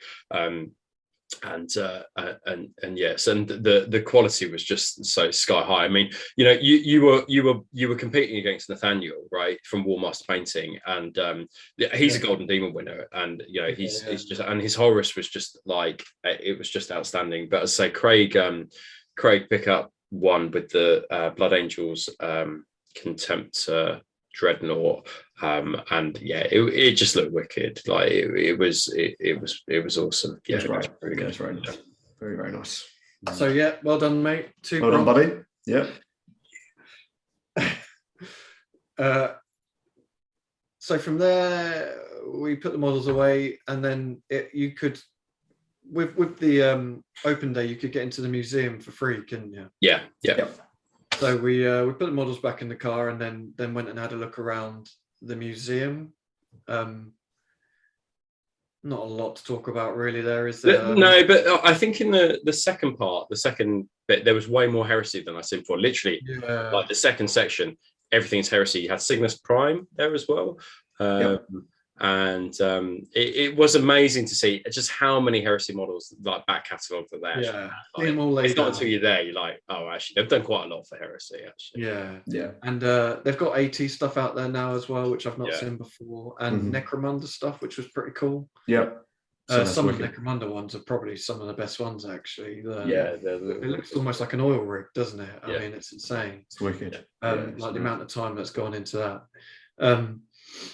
Some of the models look like they could probably do a bit of a dust, like 4 years of dust on them. Yeah, because many of the big ones are not actually, like, they've got glass around them, but they're not sealed. They're not sealed. So, like, they do get dusty. But I'm not really sure how you go about cleaning them, really. I don't think you can you? So, yeah. But yeah, that was good. That was wicked. If you've never been there before, it's definitely worth a look if you're there. Worth a look, yeah, absolutely. I don't know how much it is to have a look around, but I like the beginning bit where it's got all the old stuff that was in the White Dwarfs, the original kind of, the old fantasy stuff and that. So that was cool. We had a quick look around there. Didn't hang around too long because we were getting pretty tired by this point. And then that was it, really, wasn't it? We went home after that. Yeah, that was it. Say goodbye to people and then head off. So it was a good day. It was a good day. I feel like we're going to sound negative when we come on to the next points, but it was a good day. For $5, right? I mean, for £5. Because it cost £7.50, I think, to have a tour around the museum. So we got a discounted, discounted ticket to get into the museum. So what were the positives of the day for you, Paul? Seeing all the new gear coming out was a positive. Yeah, meeting some cool dudes. bumping into guys that we've already met a few times at different events and stuff, and meeting those 3 guys that came over and had that little game with us. That was cool. Just to hang out with those guys was cool. And just knowing that it's just round the corner now. It's only a few weeks away. Knowing that it's fully supported, and seeing the new Krytos and seeing all these weapon options coming out. It's like, there were some negatives which we're going to get into. But yeah, for me, knowing that it's all coming, it's all being supported. Yeah, I'm super stoked. It was good. Really good. Absolutely. And Rob? Yeah, so I would echo those bits. So I think the social element of the event was one of the highlights, and I think the social element was nothing to do with the GW, and I think was everything to do with actually how welcoming the Horus Heresy community is. And I think that the Horus Heresy community, over however long, has got a bad rap for being, particularly gatekeepery. I've never ever subscribed into that. I've never ever bought into that. No. I found people within the community to be nothing but kind, generous, welcoming, kind about people's work, and just want to, and it's just a huge part of people's lives, and they just want to share it.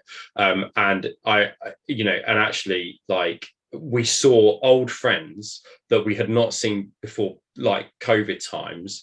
Paul Busfield, who we knew going way back, and we saw him at the event, and he's there being like, this has inspired me to get back into it. We saw Cy Davies, who's had another kid since COVID or whatever, and he's like, what, this has given me the kickstart that I needed to get back into it. And if you've got like legends like them coming back into it, that's only good for the hobby, because both of them are absolutely amazing painters, and they're just 2 of 50 people that we seen and met throughout the weekend. And I think that was not to do. I think the important thing is, like, although Games Workshop hosted it in a building, that was purely to do with the heresy scene within the UK, and that could have been a building anywhere in the UK. It literally could have been, yeah. And I think exactly as Paul had said, seeing these models in the flesh had really got me excited, and the Kratos in particular, like, I have not been able to stop thinking about that model since then. I just want to get my hands on it. I just want to build it. I just want to paint one in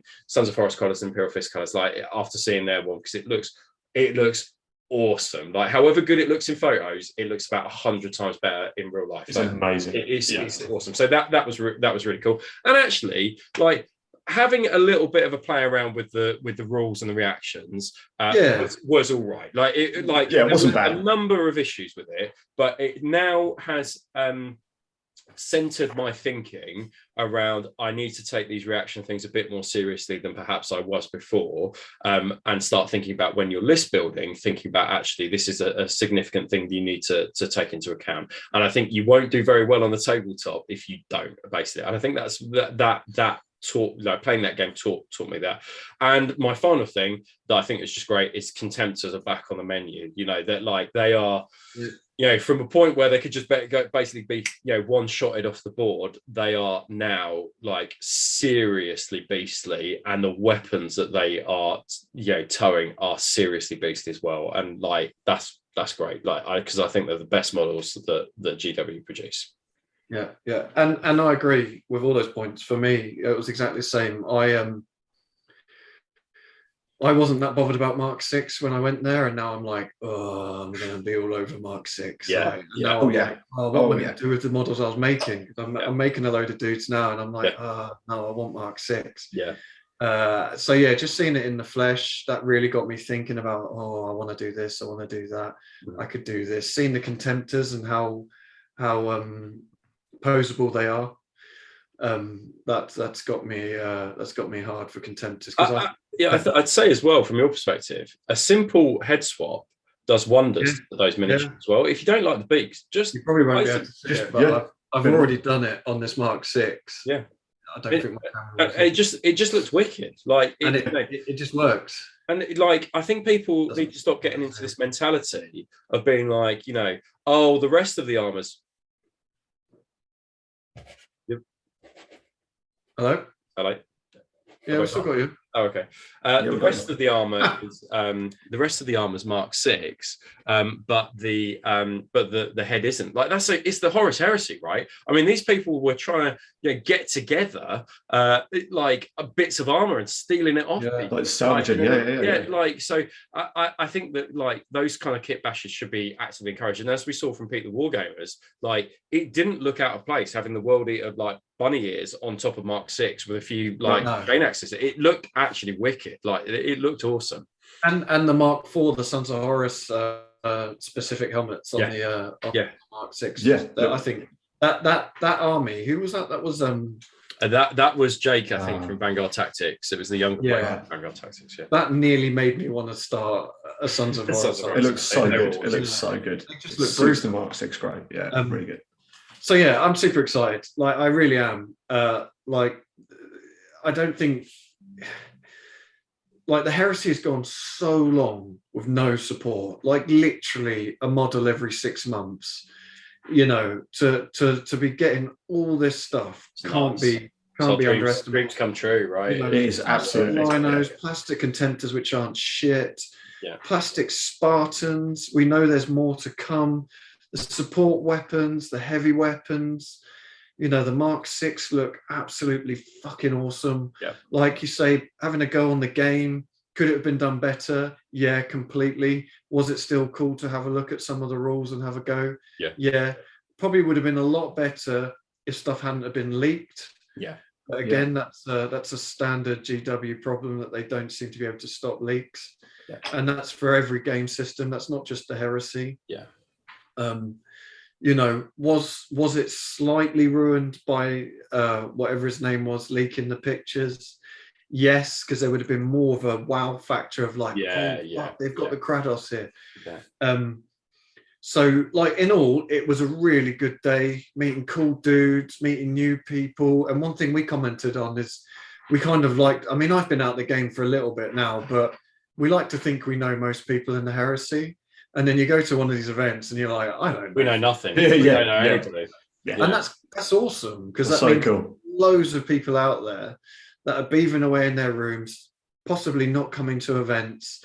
And it's trying to get to them and get them to come to, you know, independent events and get into that scene. Because for me personally, and some people might not like that, but for me personally, that's where the Heresy is at. That's where it's at its best, is independent, you know, gaming events, just full of cool dudes, like just playing games and having fun. So yeah, for me, the hype's real. What we will talk about now, though, is some of the negative points, and there were negative points from it, and it seems to be a fairly constant thing with GW events that there's something that could have quite easily have been done better.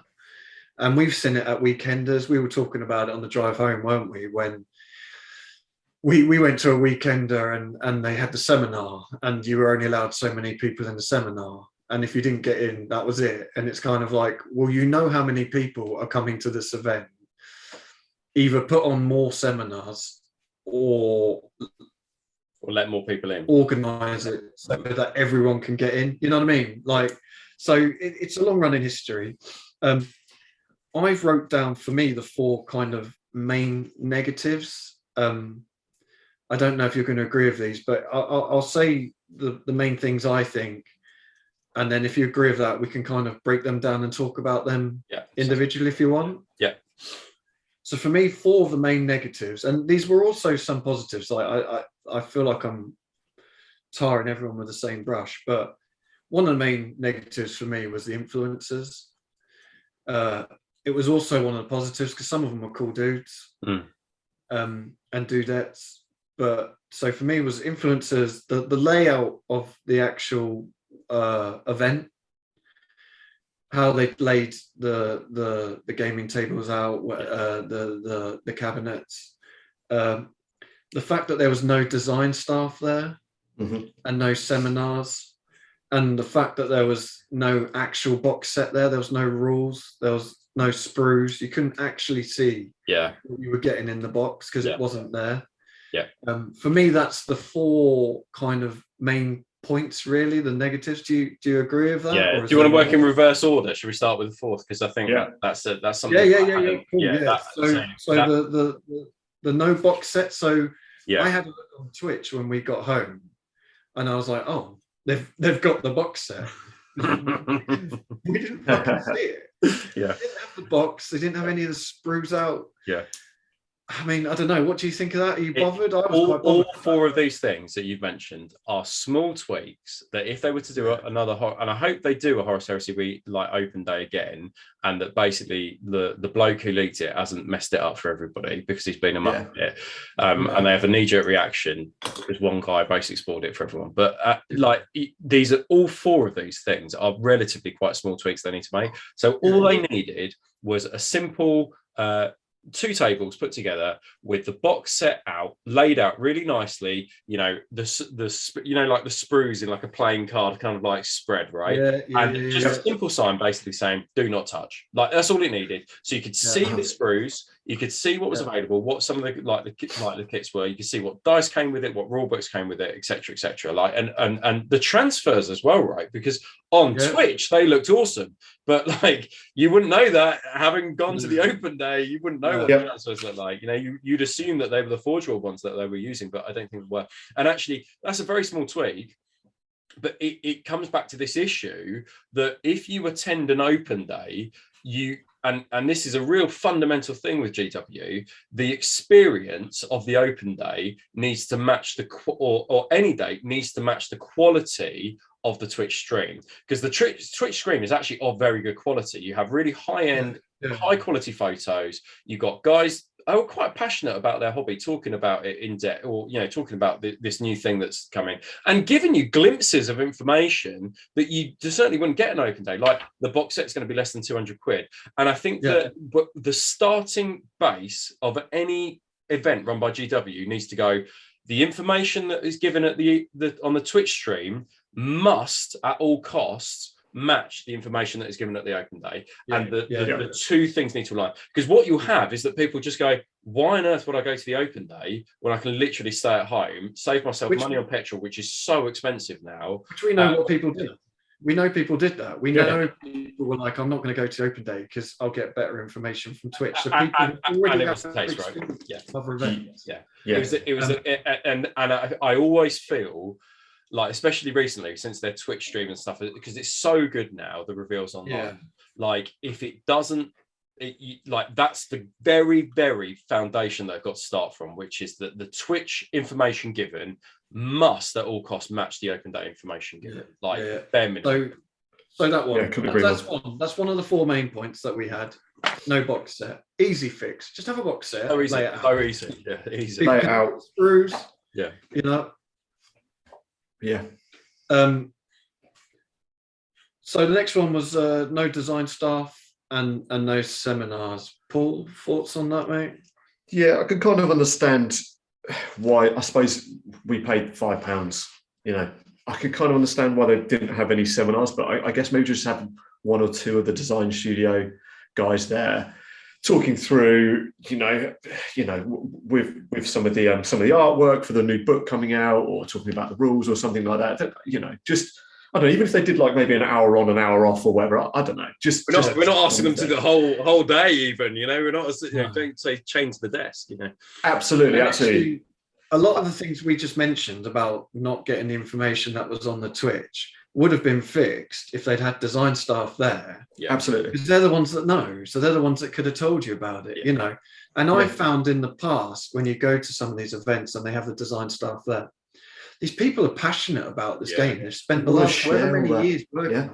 They want to share that information with people who are equally as passionate about it. Yeah. So you've got people there, you can just talk about it. And that's where I like the seminars, because that's what they used to do with the old Forge World events, is they used to have seminars, is that takes away that barrier of people having to go up and ask someone questions.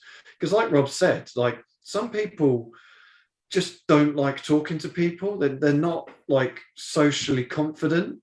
So if you have a seminar, you can get these people up. They can talk about. I mean, I've been to 40K ones where they literally just put 2 chairs on a stage, set some chairs out in front of it, and the people just chat away. And then you can ask questions. at the end, and they'll literally they'll have a little slideshow and they'll talk about, what's coming. They can tell you what's in the first wave. They can tell you that the heavy weapons aren't going to be coming out straight away. They can tell you that the box set's going to cost under 200 quid.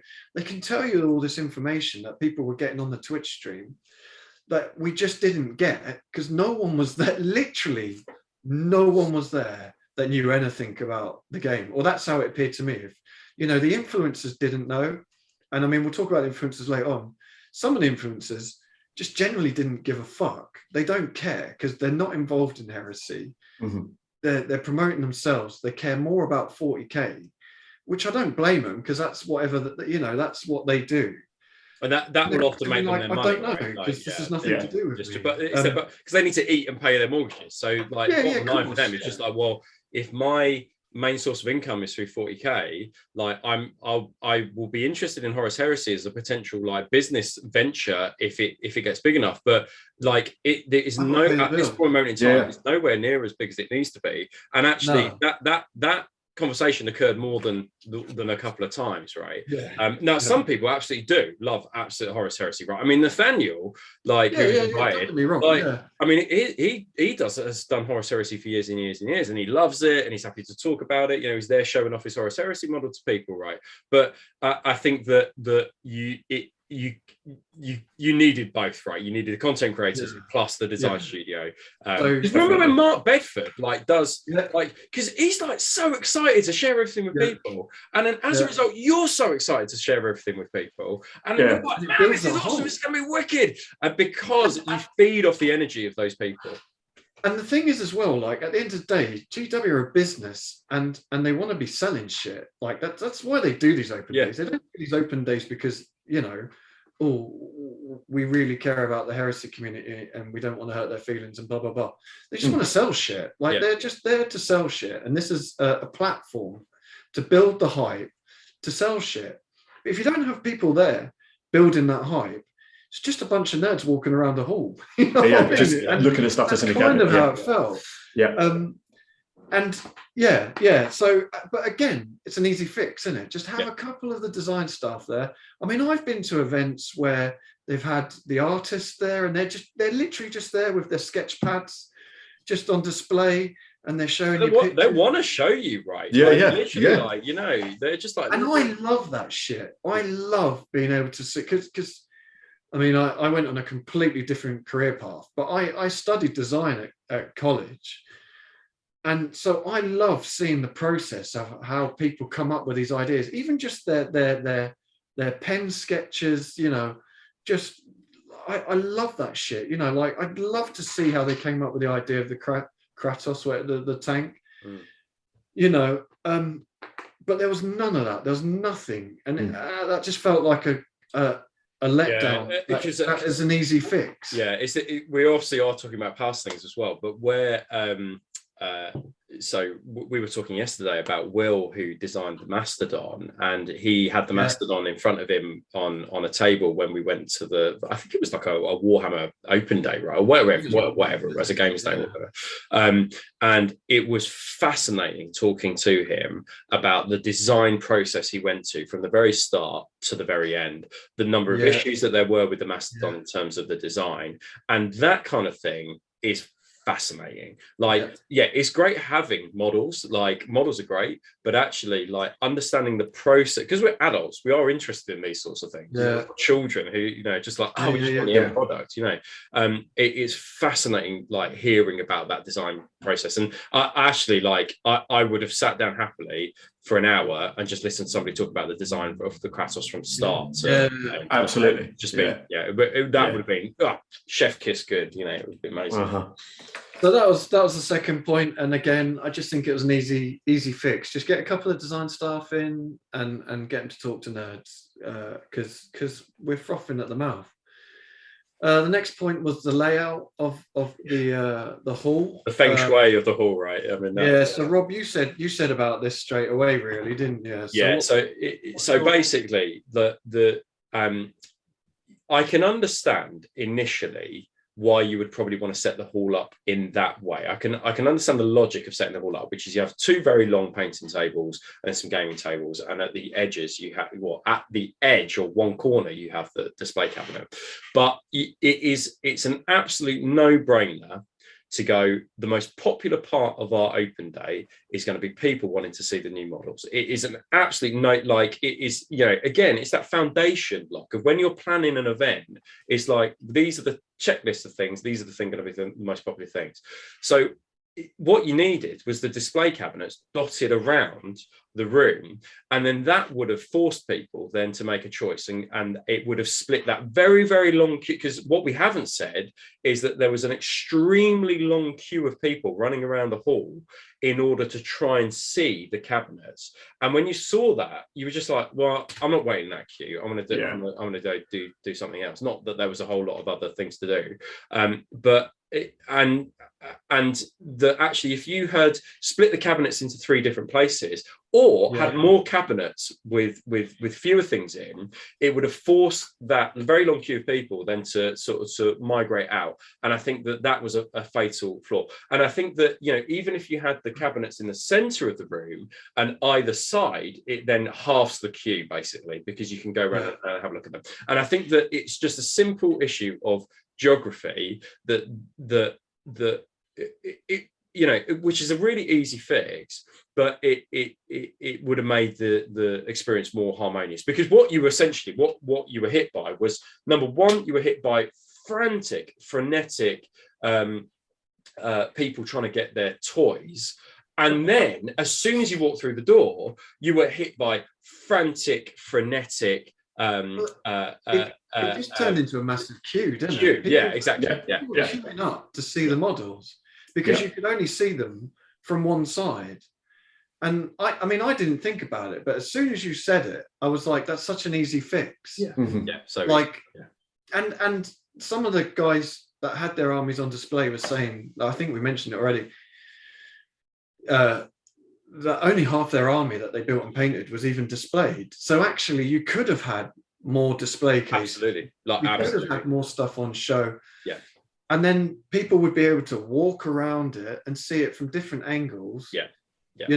I just think that, again, just such an easy fix. Yeah, if they were to do it next time, just it's just a geographical thing. And it's just like it just needs an event organizer to just almost, because what it felt like is that nobody walked it, like nobody walked the experience from start to finish. And I think they have, but they've done it on their own. They haven't done it without around them, and that's the thing, isn't it?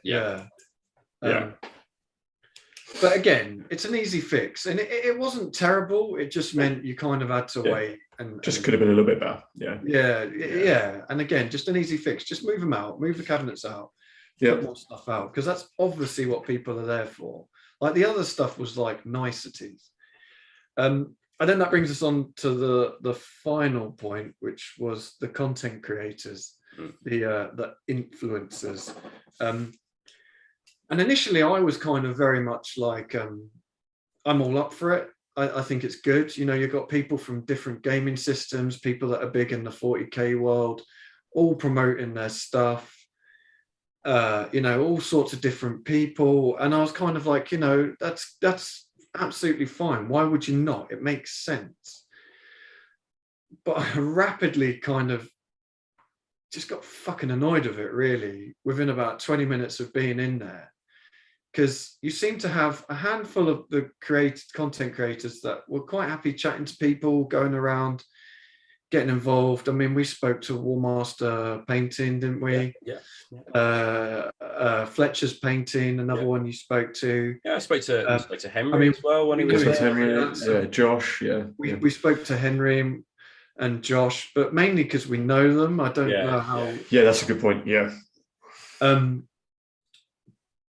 But it felt very clicky. Like you'd walk into Bugman's and I didn't know half these content creators were. The only reason I even recognized half of them is because they had a lanyard on and they weren't wearing a GW t-shirt. And there just seemed to be like tables full of content creators in Bugman's all sitting amongst themselves, chatting amongst themselves. not really getting involved, not really doing a lot. And I just kind of thought, well, what's the fucking point in being here?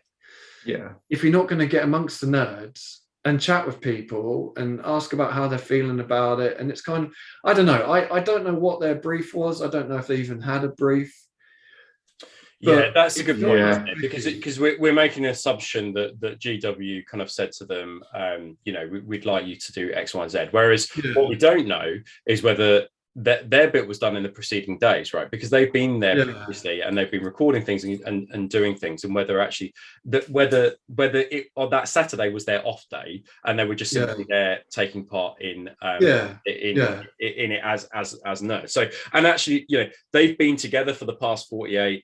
72 hours or whatever. They're all going to be pals. And as a result, they're all going to be pals, so they probably will. But I think that but again, I think that there is an issue of communication, because the way that it was marketed, and we said this in the last one, is that come along to this open day, and one of the big selling features is that there will be your favorite content creators there. Now, that suggests to me that they're going to be either doing something, they're going to be participating in things, and they're going to be getting amongst other people. Now, in fairness, they were doing something, and they were clearly told to do something for half an hour in their slot in the day, right? And I suppose we'll talk about that in a minute. But if you're using it as a selling feature, I think that you really need to leverage them. And certainly, like if they're in Bugman's eating, you're not going to want to go and speak to them. They're eating, they're having their food. The last thing that you would want really is for somebody, I guess, to come over when you're on your break time to come and do it. But also, if you spend most of your time in Bugman's, then it's kind of a bit like, well, is this just your downtime? And then, for us not to come and speak to you, I don't know. And actually, it's quite intimidating, I think, if you want to go and speak to somebody and you've got a table of 6 people there and you want to go speak to Josh, for example, I'm just using him as a name more than anything, because I think Josh would be one of those people who'd be like, hey, great to see you. But if you wanted to speak to Josh specifically because you're an Alpha Legion player and you love what he does with Alpha Legion, and Josh is then surrounded by some of the most prolific and talented painters in the community, it's quite intimidating to go up and go, hi Josh, I'd really like to speak to you about it, because then you've got 5 other pairs of eyes looking at you, and it's just a bit like, and although those 5 other pairs of eyes might be really welcoming themselves, you are dealing with people who are in Warhammer who actually, like all of us, let's think about a nightclub, right? People don't go up to people in nightclubs until they've had a few drinks in them. So now that they're sober, and they want to go meet these people who are there at night, they're going to be less inclined to go and do it, really. And I think that the way that they clearly try to combat that is by giving the content creators kind of booths, I guess, to kind of speak to people at particular times, and that was a way for them to interact with people. But and I've said this to a couple of people now, but it is really quite intimidating looking from the outside going in, that you have somebody behind a black tablecloth. It's quite, black is an intimidating color, so you got something psychological there already. Green's a friendly color. And you've got to go up to these people and then go speak to them. And I think that number one, the geography was an issue, because you had a ginormous queue for a very, very long time in front of these influencers. So it was a bit like, I've got to wrestle these people in order to get to them. You can get to them if you wanted to. But the other thing I think was that perhaps they missed the trick on was not having them do something. So Josh and Fletcher did it really well, and we didn't see everybody's slot, right? So we can't comment on everybody. No, and I don't want to tarnish them all with the same brush. But what they kind of needed in front of them was for them to be doing something, because that allows you to unlock a conversation between you two. It's a focal point. And basically it's a conversation starter which goes, what are you up to? What are you doing?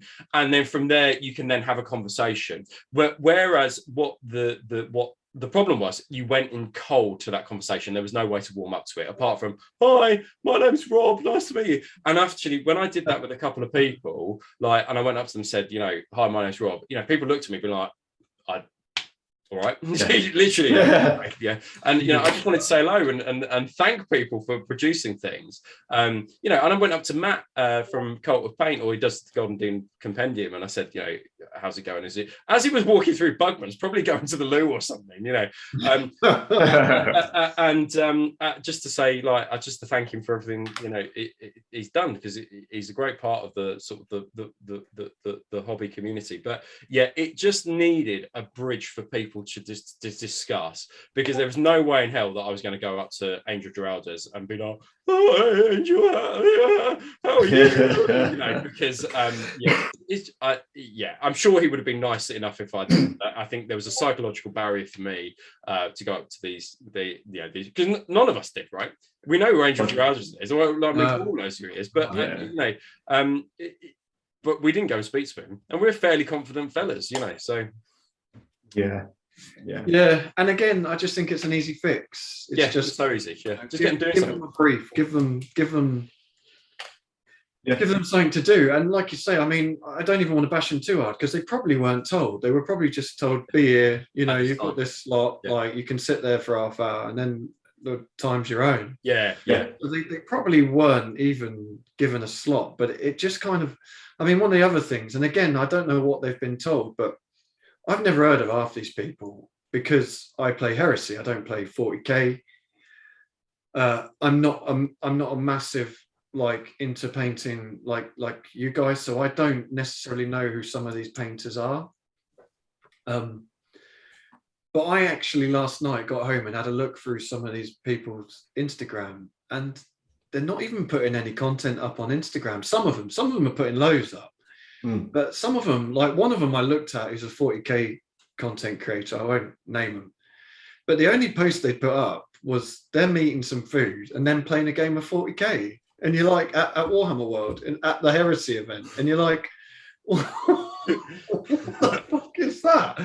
So, I mean, yeah, I don't know. It just felt a bit weird. And after a while, I think, and we weren't the only ones that commented on this, there was quite a few people said this, that actually it just got a bit annoying. It was really clicky, like, I don't know, it was just weird. And I don't know whether they'd chosen different influencers, content creators to be there for the day. So you could have people who you bring in, give them the box set, get them to put stuff out on social media. And then you can have other people that you bring in on the day, you know, people who are probably more like knowledgeable about heresy, you know, like, I mean, like we said, you had War Master Painting, you had Josh, the Cult of Paint guys. I mean, these are guys that have been in the Heresy for years, and if not in the Heresy, have been producing Heresy content. Yeah. But most of the other people, I'm like, I don't know who you are. I'm not going to talk to you because I don't know who you are. I don't care about 40k. And like we've said already, like some of them actively said that they're going to have nothing to do with the Heresy. Yeah. Because that's not their income. That's not what they do. You know, if it gets big, then they may do something in the future. But again, it's like, well, why fucking have that person even there? Like, why? Yeah. What is the point? I think it just feels like an easy fix. Again, it's just give them a brief. Like, you're here, you've signed up to this, you agreed to do it. Number one, don't fucking leak the pictures. Like, and I think that's the problem. The other problem is that, and I'm sure if we got these guys on the show, that the moment that happened, there was an atmosphere, right? I mean, that's the other thing as well, which is that we were loving, by the way. Yeah, but like the other thing is that, like, and the really unfortunate things for these guys is that, and it doesn't matter if it was one of them, it doesn't matter. All what people will remember is some influence leaked some stuff when they shouldn't have done, and like it doesn't matter. And that's the unfortunate thing about stuff like this. Which is just like, that's all that everybody will say. Like, they'll just be like, well, you know, the influencers are invited, and as you know, then they leaked the stuff, and then it was spoiled for the open day. And I think that, I mean, that's not not all influencers did that.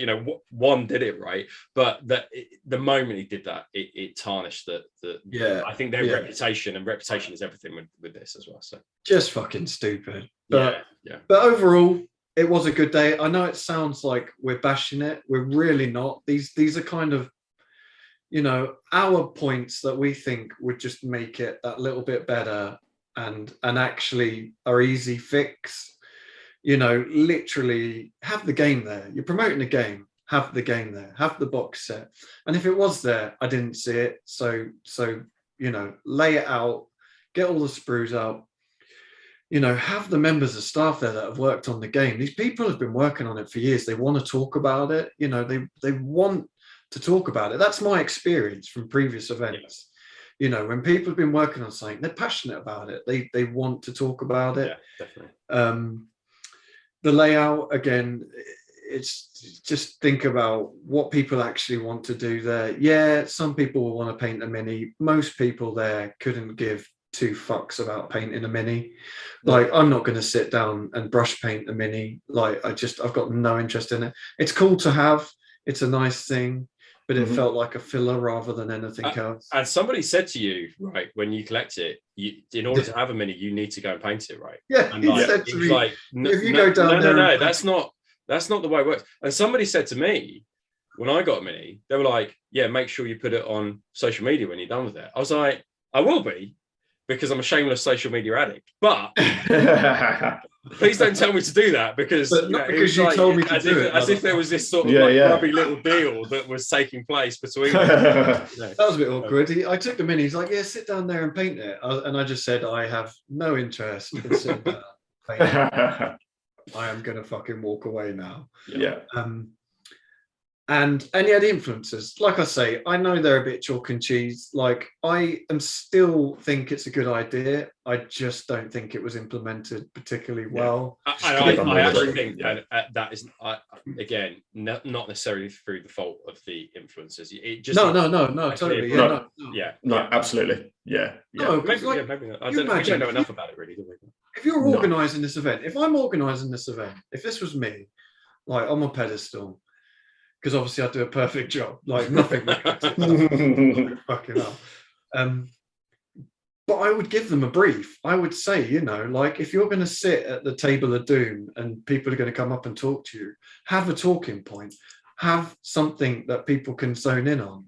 Even if it's just the fucking rule book and you're looking through the rule book and you know nothing about the rules, people can talk about something. Even if it's just the artwork that you want to talk about. Like, have something to talk about. Actively get out there and talk to people, because you're here because you want to sell yourself, because that's what content creators do, don't they? They just want to. It's likes. That's how they do their thing. So it goes both ways, doesn't it? Like, we've invited you in, so that's quite a big deal. That's the company that produces all this good shit. We've invited you in. But fucking earn your food. Like, do something. Don't just sit in Bugman's chatting. I mean, there's some of the influencers there. And like you say, I'm a confident bloke. I'll talk to most people. I just wouldn't have gone out to talk to them because it would have been fucking awkward. And even if I'd wanted to, I wouldn't, because it would have just been awkward. But again, I just think it's an easy fix. And I don't think it's necessarily the influencer's fault. And again, if I was organising that event and I saw them sitting in Bugman's all day, I'd be saying, look, if you want to keep that box we gave you, fucking get in there and fucking chat to some sweaty dudes. Yeah. Like, shit the bed. Yeah. There's 20 sweaty guys in there. I don't want to chat. Yeah. I think we've rammed the point home. Yeah, I think so. It was an awesome day. Like, I am properly hard for Heresy. Like, the stuff that's coming out is amazing. Like, absolutely next level amazing. Like, the plastic shit is going to be awesome. But what I did do when I got home was sit down and watch the Twitch feed, because actually I hadn't got a lot of information. So what we can do now quickly, because I'm a bit worried this is going on for quite a while, is just go through the stuff they showed on the Twitch feed, and we'll just give our thoughts on that. Yeah, let's do it. So first up was the box set. That's what the box looks like, in case you were wondering, because Chef we Kiss didn't good see that. it. Oh God, that just makes me want to take Even the gloves off. branding is just awesome, isn't it? It's just like, oh, so good. So yeah, and this is obviously containing everything that we've already been shown, the 40 TAC Marines. Yeah. Is it 40 TAC Marines? I think it's 40. No, 40. Yeah, 40. 10 bloody Terminators, a Spartan, Contemptor, the rule book, which is a hefty tome. It's a beast. It's a monster. And all the bits you need to play the game. And the transfer sheet, which, I mean, if you want to run Sons of Horus or Imperial Fist, is fucking awesome. And also, I believe it was mentioned on the Twitch that this box set, they haven't confirmed the price, but will be under £200. Which is fantastic to hear. Is insane. Because you think at the minute, from Forge World, a single resin Spartan will cost you £120. Mm-hmm. So you're getting a plastic Spartan, which is great because it's not resin. And you're getting all that extra shit on top and the rule book. I mean, that's insane, isn't it? I mean, that is going to fly. absolutely. They're going to go insane. So good. It's really good. So that was that was the box set that they showed, and they actually had the box set on the Twitch. I gave it a quick watch, and they were opening it up, and they had all the spoons in their hands. Oh, that's nice. That's nice. That's good. Yeah, they filmed that at Warhammer World, so you could have filmed it, brought the box upstairs. If they only had a box, let's pretend they only have a single box. You could have brought it upstairs and then laid it out. You know what I mean? Like, yeah. If I'm sorry, Lee, can we just jump back one? If I'm being really picky, could they've it'd been really cool to have white dice as they are, but with the I4 symbol and the sixes. Maybe I'm asking for too much. That would have been a nice little touch. It wouldn't be much, would it? No. Unless you don't play Sons of Horus, and then I guess yeah, but it's just like it should be cool, wouldn't it? As it's the sort of sign for the Horus Heresy, as it's kind of part of the some with the Aquila and some with the Eye of Horus. Yeah, cool. But I mean, awesome. Yeah, awesome. It's fantastic. And then these are the army books, which they did have there, didn't they? They had them. You couldn't look at them, but you could look at them. They weren't like we put them out. They were glass cabinets, weren't they? Yeah, you could. Yeah, they were locked away, so you couldn't actually open them up. And I don't think we know a price. I don't think they said a price for these, but again, there's some hefty tomes, aren't they? There's some weighty books. Yeah, I think that the other thing I think that people need to be cognizant of if they're about to start the Horus Heresy journey is that the box is under £200, but don't be fooled into thinking that you can't not buy these books, because so it's whatever the cost of the box set is, plus whatever cost this book is in order to play. And I think that that's really important, which is just like, it's almost like a hidden cost, right? It's like a codex, isn't it? You know, you got your box set, but also you need your books to be able to play it as well. So it's whatever the box sets costs plus whatever the book for which. And it'll be interesting to see how much these are, because these are the size of the old black books, and the original they were like 70, 80 quid. The black, and they're about 70 quid. Yeah. So it will be interesting. I'd be amazed if they charged that much, but it'll be interesting. I reckon £30 to £40, somewhere in between. I mean, and if they are, then that's a bargain, because they look. I mean, we weren't allowed to open them, but like you say, that's a hefty book. And just a quick side note, like, people always whinge about the cost of these things. If you went to Waterstones and picked up a book that much, that was that big, it would easily cost you 40 quid, 30 quid. Yeah, absolutely. So, you know, like, dry your eyes. But yeah, you're right. You will need these to play the game, because this is what has all your units in. And one thing they did mention on the Twitch show was that these are the initial books, and they will be producing like militia books, but they will come later. Right, okay.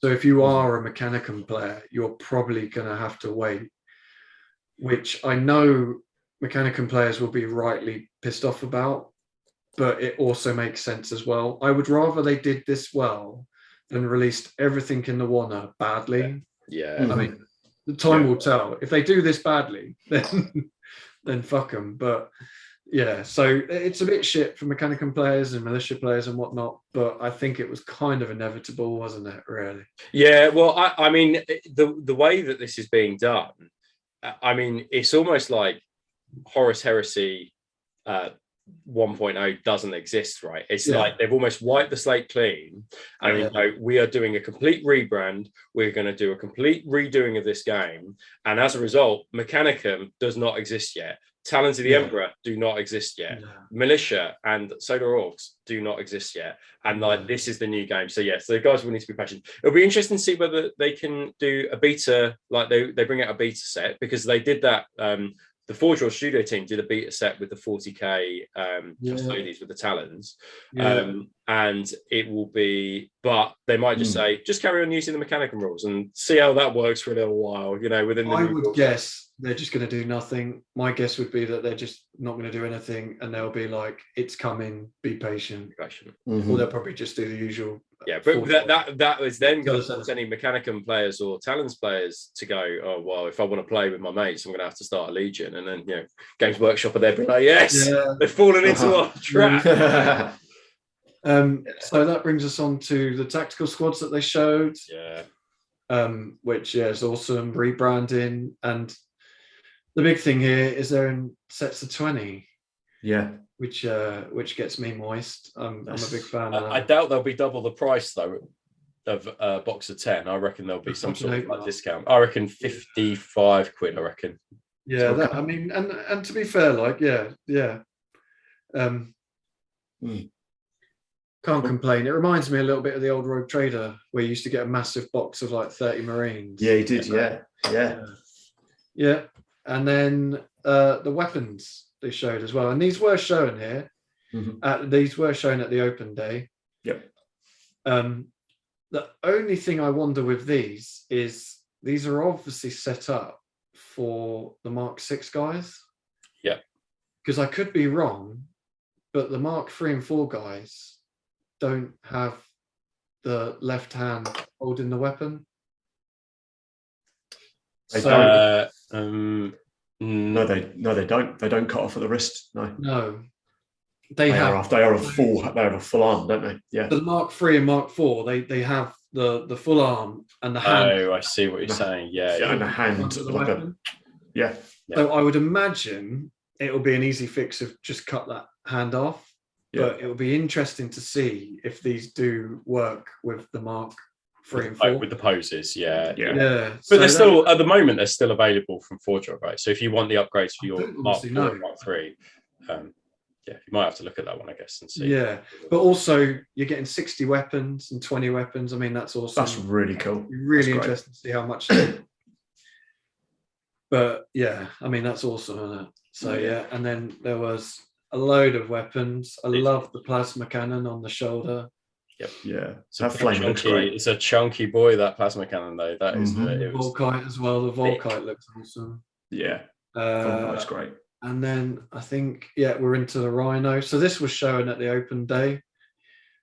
And I don't think you could really tell the difference between this and the resin one, really, could you? Like, I mean, other than and you don't, and it looks like it comes with the pintle mounted weapons. If you wanted one multi-melter from currently, you need to pay £17 for the privilege of getting one multi-melter on your tank. Because you have to buy all the pintle mounted weapons for I believe it did say on Twitch that it comes with all the options. It was very late at night. I was kind of skipping bits. But the heavy bolter on this, it doesn't do it justice in the picture. I was looking at the model at the open day, and the heavy bolter looks fucking awesome. I don't know why. I love it. It looks awesome. It's a big magazine barrel underneath. Yeah, it's cool. So that was that, and then this big bad boy, the Beast, which we saw, and then they also showed you some of the rules for the weapons, which is interesting. You've got the battle cannon, which I quite like, because you've got different. You can pick a shell basically. So that's quite cool. Or you can arm it for tank hunting with the melter blast gun, or you can arm it for infantry hunting with the Volkite. So that was cool. I mean, just to see whether we can magnetize the top, the top gun, the main gun. That would be interesting. It would be interesting to see, won't it? It won't be too hard, I don't think. But again, because there were no sprues there, it was difficult to be able to judge. Looking at this, I would forgo the battle cannon. I think I'd probably go for the melter blast gun or the Volkite Cardanella.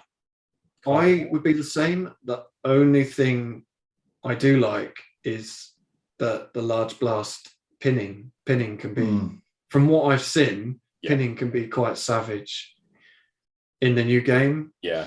But the yeah, Volkite's got Volkite pins as well. Yeah. Okay.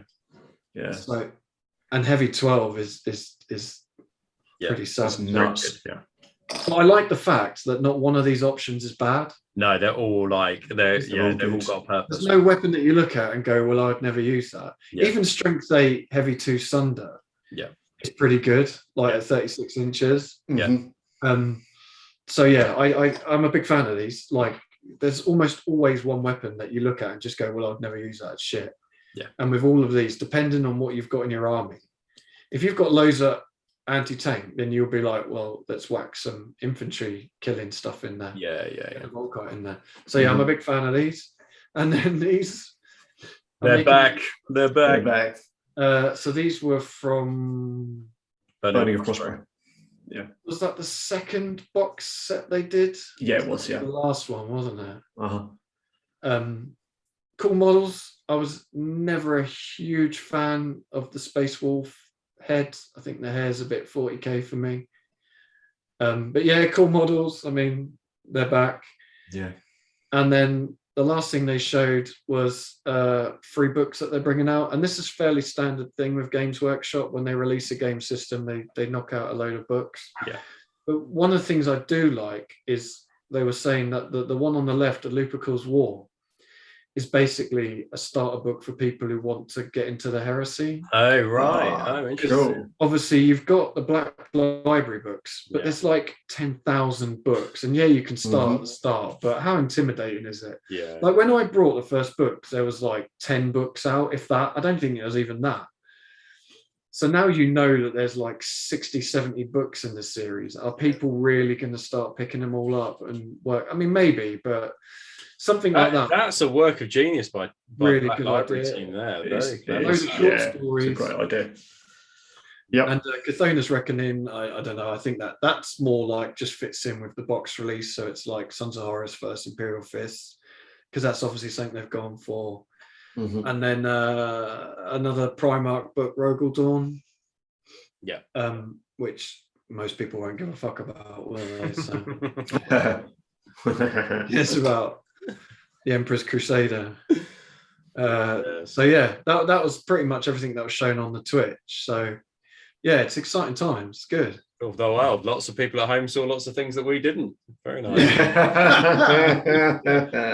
It's daft, isn't it? It is. I think that is the main takeaway for me for the open day. Is I had to come home and watch the Twitch stream to find out. Yeah. To find out, you know, the box is under 200 quid, and we'd kind of heard it because people were talking about it. Like, well, we'd heard it because people had heard it on the Twitch and then sent us the information. You know, so, exactly. Yeah, people at home were messaging people, so yeah, it's kind of arse about face way of doing it. But yeah. So that was the open day, really. A good day. I know it sounds like we've bashed it. I've probably said it too many times now, but it was a good day. I just feel that there were some easy fixes that would have made it like a fucking awesome day. Yep, absolutely. Yep. So we'll have a little break here, and then we'll move into our Tactica review, where we're going to do a real quick run through pretty much every model in the Heresy of what we want to see improved, nerfed, or stay the same, right? Stay the same. Yeah. So yeah, cool. I'm excited. See you in a bit. Right, see you in a bit. Cool.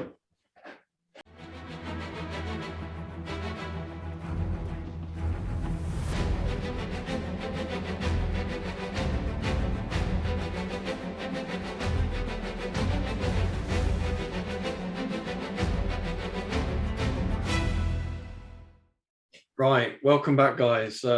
As I previously said, Heresy Hammer Tactica, we're going to be doing a very quick run through of the Red Book army list of the units that are currently in the edition. And we're just going to quickly talk about whether we want to see them nerfed, buffed, or just kept the same. So we're going to run through each person at a time. I'll start with me. So Legion Praetor, I don't think it needs any changing at all, really. It's a bit of a beat stick. It lets you take a rite of war. I think pretty much keep it as it is. You agree? Agreed. Yep. Yeah. Keep it. Awesome models as well. Legion Centurion. So this is just the Centurion, not the consoles. What are your thoughts, Paul? Yeah, keep it. Yeah, he's all good. Yeah, like you say, you can expand off into the console. So yeah, keep him. He's yeah, absolutely. Not overcosted, is he? No, he's quite cheap. He's got good stats. Yeah. Right. Yeah. Rob, consoles. All right. Do you want to go through each one and say quickly? Librarian needs a buff because the psychic phase is a load of rubbish at the moment. Yeah. Champion is great. That can stay the same. Primus Medicae. I'm going to say you're going to keep it because it's quite good in a Terminator unit. Chaplain. I think it's a little too strong. I think it needs a bit of a nerf. I think the fearless plus hatred, I think, is a bit too much. I think it's either one or other. I think I would like to see from the chaplain. But that's my personal opinion. Moritat, I think keep it how it is. I like it. It's quite dangerous. I think that they went too far the other way by doing a gets hot on 1 and a 2. Then they took it back to just 1, and I think that's the perfect place for it. That's a beast. Delegatus is great how it is. It's a cheap console choice. Master of Signal, I think keep where it is. I think that they've done that well. I like the +1 ballistic skill as is, and I like the large blast as well. I think that's good. Forge Lords, it's all right. Keep it as it is. Siegebreaker, So Siegebreaker allows you to unlock quite a lot of phosphex currently on the Medusas. And I think that for me, you don't see him, do you? You never see him. I don't see him, but like perhaps that's because of list. But that suggests to me it doesn't need too much of a buff. Vigilator, it needs a nerf because the fact that it can give +1 cover save to an entire unit with its Camellia line is utter nonsense, but that's an issue with Camellia line, I think, rather than the Vigilator. But that the Camellia line needs sorted, and then that will sort that out. The Praevian, I actually think is quite cool. I think it does the job it needs to. And then the Herald, I think, is fine if you're a traitor. I think that's a really good buff that it gives. I've always thought that the loyalist one needed a bit of a buff because I think it just gives +1 weapon skill to a maximum of weapon skill 5. So I just think that needs you need to remove the line to a maximum of weapon skill 5. I think it is. The other one that isn't on here is the Mortificator. No, I didn't bother putting the ones in from that needs a nerf. That needs a nerf. That's too good. Too good. It's a bit of a beast. Yeah. Too good. So that's the consoles. Damocles Command Rhinos. This is me. I think keep as it is. Yeah. If you're running it in your army, you're running it for a reason, and it does that job well. Yeah. Legion Command Squad, Paul. I've never run a command squad. I'm just having a quick look on my phone. Yeah, keep them. Yeah, I agree. Yeah, keep them. Yeah, all good. Veteran Tactical Squad. This is me, isn't it? Yeah. Some tactical squads, some veteran tactical squads are better than others. You see people, so for example, weapon masters you see that quite a lot. The stalkers, you now see that quite a lot. The machine killers, you see that quite a lot. But the one where they try and take out monstrous creatures, you don't see a lot. So I think that if they were to adjust these, good point. They need to make all of the options for them just as good as each other, because there's some that you would definitely take over others. In certain situations. So I think that's probably the tweak that needs to happen. I think that the attacks on these are the right amount of attacks. Like they are savage in close combat because they've got two based and then close combat weapons. But I think the adjustment needs to be made, or the buff needs to be made at the picking level of the particular unique tactic. Yeah, agreed. Legion Destroyer squads, I'd say keep them. I think these are probably one of the best infantry units in the game. Rad grenades with the beta rules, they got the 2 attacks base. People don't really run these a lot, but they absolutely kick face. I'm a big fan of them, but I don't think they're over the top. No. You can't you can't stick a champion. Oh, can you? Can you stick a champion in? You stick anybody with them you want to. Right, yeah. So, but yeah, I don't think they're over the top. So yeah, keep them. Terminator squad. Yeah, they need a little buff. Oh, I think they're getting a buff as well. Yeah, extra wound. I think could maybe argue toughness 5. I don't know. Interesting. Yeah, but yeah, the buff for the extra wound. I think. That's all from me. I agree with extra toughness as well. I personally think they need an extra wound and extra toughness. The men will be walking tanks. Yeah. And they can get instant killed by strength 8. So even if they give them an extra wound, they can still just get murked by some dickhead with a power fist, and the men will be walking tanks.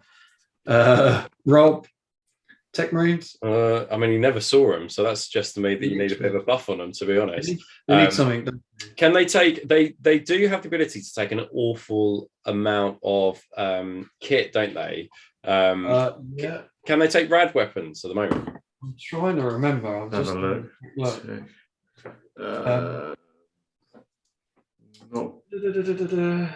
Red weapons. No. Yeah, they can. Yeah, take a rad grenade to 10 points. So I actually think they're fine as they are, but you never see them. So that suggests to me they probably need a slight buff. But I think they're right as is. Cool. Apothecarian detachment.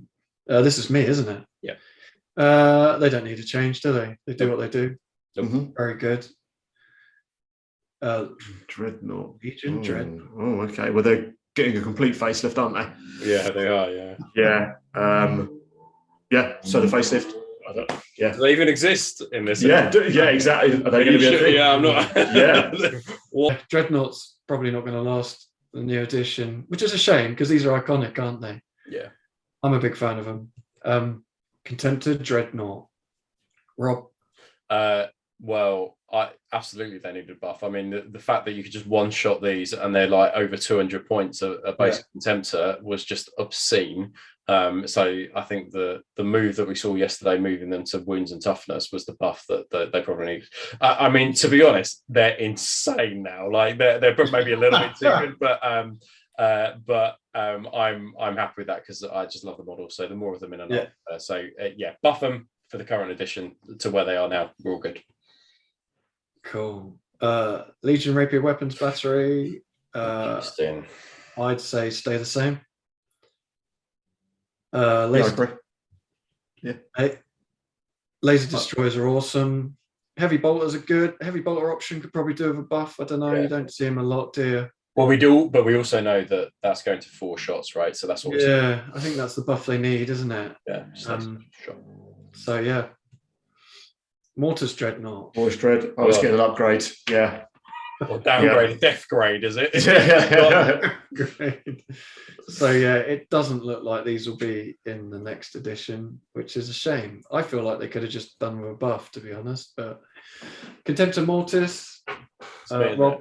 These were, I mean, these actually were pretty good as is, like with the rules, because that we know what's going to happen to them, and they needed to probably be a bit survivable.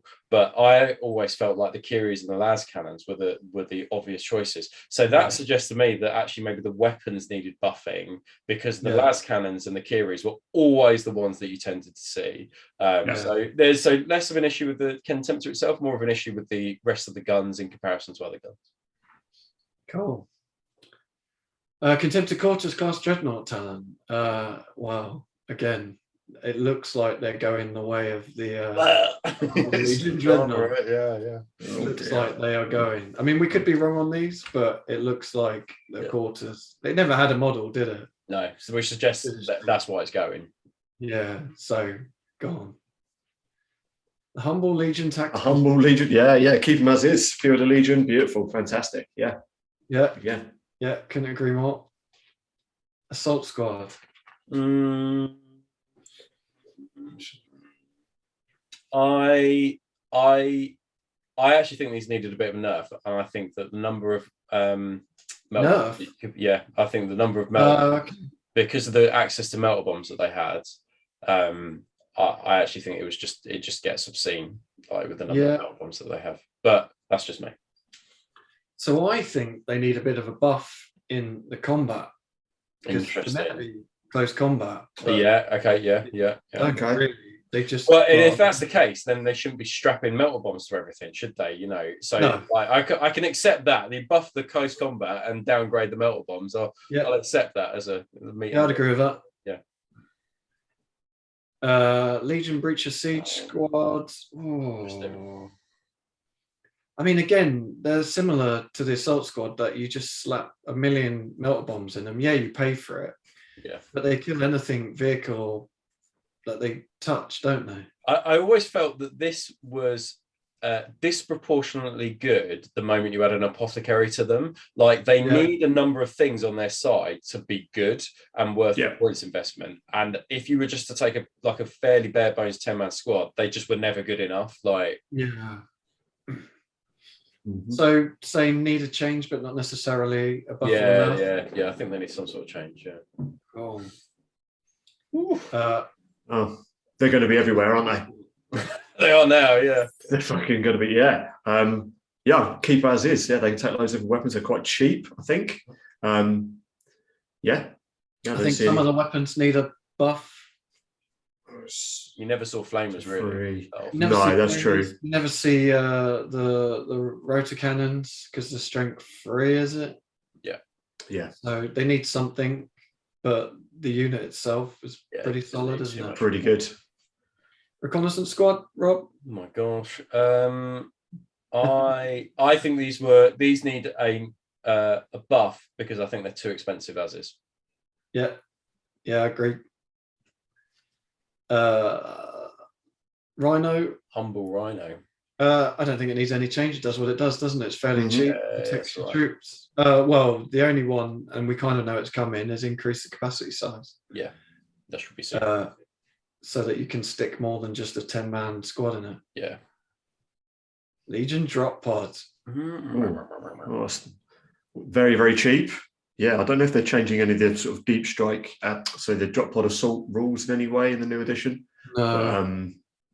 Yeah, I don't think it needs anything unless they do what they do, don't they? Unless you boys can think of something. Yeah. Keep it. Cool. Dreadnought drop pod. Keep it. I think the fact that it goes shrouded is pretty good as well. I think the only thing they need to change with this, they need to make it fucking plastic.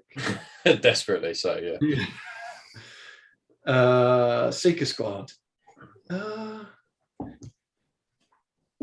I'd say keep, to be honest, since the fact they got the 5 points for combi weapons, didn't they? Do you think that the AP2 heavy shred rounds are too good though, if you're staying still?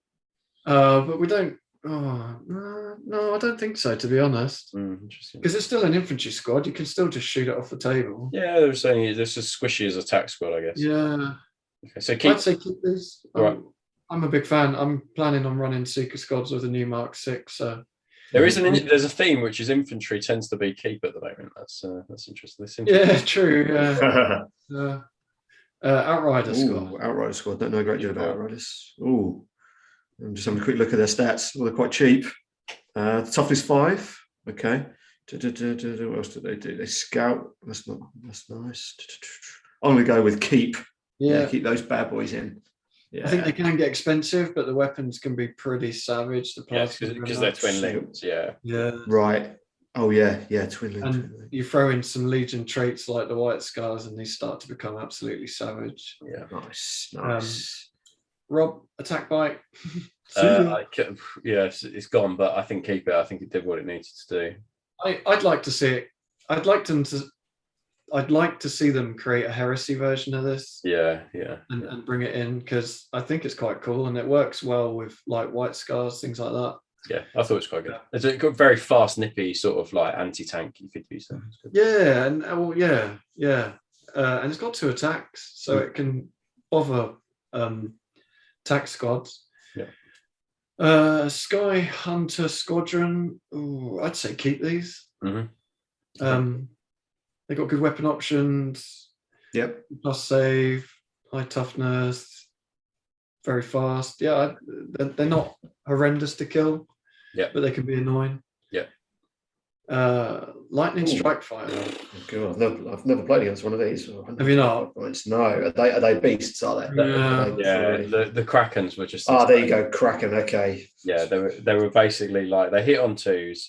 They were strength 8. They were armor bane, and they had tank hunter. So basically, whatever they touched, it would just disintegrate them. They were a one-hit wonder, but it was and you paid a lot of points for the Krakens, but it was a pain in the backside, basically. Like a killer spawn. Yeah, that it could just fly on a killer spawn. Yeah, I don't think these need a nerf. I just think they need a weapons change. Yeah. Okay. Even if you could only take like 2 of them. Kraken. Yeah, because you can take 4 at the moment, I think. Yeah. Cool. Next one. I'm going to say keep as is. I think they're fine. Yep. I think they're quite cool. You never really see them though, do you? No. But I quite like them. I think it's some anti-air. I think they're quite good, but yeah. Ambulance Dreadclaw. Keep. Yep, I agree. That's what it does. Land Speeder Squadron. Paul. Oh, okay. Yeah, keep them. Yeah, cheap. Happy days. Yeah, they are cheap as chips. Yeah, 40 points. Yeah, but I'm not sure how I feel about having 5 in a squadron. I think there needs to be reduced to 3 in a squadron, not 5. Okay. Yeah, I agree with that. But yeah, they're cool. They die easy, but they can have an impact. Yeah. Storm Eagle. So it's transport. It's 20 capacity. Keep. So I'd like these to be able to take assault troops. I'm not just having a pop at you there. What, do you mean they can't already? I don't understand. No.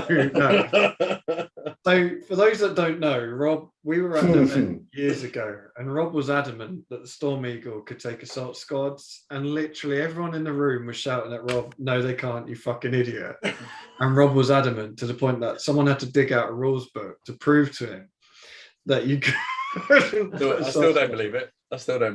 But I would, like, jokes aside, like to see these be able to take assault squads, because it's just fucking thematically so cool, and that's like your airborne assault, like fly in, shoot stuff, throw out some blokes. You just go and chop shit. I like the idea of that. But I'd be interested to see the multi-melter on the front was never very good, and actually, if you could replace it with las cannons. So it has 6 las cannons, and to fly with 6 las cannons now. That I think would bring it to the much needed level it probably needs. Yeah, interesting. But still, I reckon a slight buff on this one. We need a slight buff, I think. Yeah. Okay. Who's this? I'm losing track. Is this you, Rob? I'll take it. I think this needs a bit of a buff. Yeah, I think that between the lightning and this, you'd always set the lightning, and that suggests to me that you need it to be as competitive as the lightning is. So I think it needs a bit of a buff. I don't really think this works in the game, to be honest. It's the idea of it is anti-air, isn't it? Yeah. But on a tabletop, you kind of struggle to get it even pointing at what you want to shoot. Yeah. I just feel it doesn't really work. So it needs something. It needs a tweak. Yeah, it needs a buff. Yeah. Okay. Javelin attack speeder, I'd say keep. Yeah. They're a little too good, I think, actually. Like really? For the points. Yeah, for the points. Yeah, 55. Yeah. 55 base, yeah. All right. Maybe a tiny nerf, but I don't really think they're that horrendous, because when you start adding weapon options. Yeah, it gets pricey. Yeah. And you can shoot it in the rear of bolt guns. Yeah, I get that. I still think it needs a 10-point base increase, I reckon. So it needs cool. Jet bike Sky Slayer Squadron. So this is these jet bikes, but they can take heavy weapons, all of them. Oh, Yeah. okay, cool. It's a max of 5. I think you can only have 5 in a unit though. 3. Yeah, you can take up an extra 2. Yeah, up to 5. So 165 points. Oh, don't really run jet bikes or anything. Yeah, I'd say keep these. I yeah, think keep them. they're Yeah, all right. They're good. They're mobile, but they still die. yep. I don't think they're overcosted. Deathstorm drop pod, Rob. These were fine as is. They're quite good actually, but you just never saw them really apart from in Raven Guard forces. But they No, were it's quite just good. one of those things you never see, is it? Yeah, because I think that the model is like Forge World specific and stuff like that. I think there's all sorts of things around that, but I actually think they're quite good. They didn't need it, but yeah, keep as is. Cool. Heavy Sports Squad. Mm. I would say these probably need a bit of a buff, don't they? Yeah, I think so. Because they're good, but they're infantry, so they die. Yeah. So they need something. The only people you see take them are Imperial Fist players who shove them in a bunker. Yeah. Really, or maybe Death Guard. But I feel like they need something. I don't know what.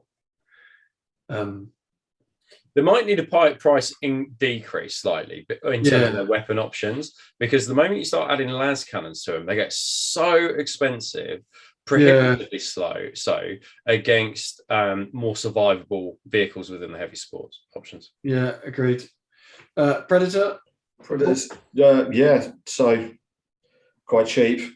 Expensive weapons, though, aren't they? Yeah, sort of 40 really. points las cannon. Yeah, so I never really run these, to be honest. I mean, I'll be honest, with the plastic kits that are coming out, if they produce plastic ones, I'll probably get some, but until then, I don't really look at them because of a price more than anything. Yeah. We're going to go, Paul.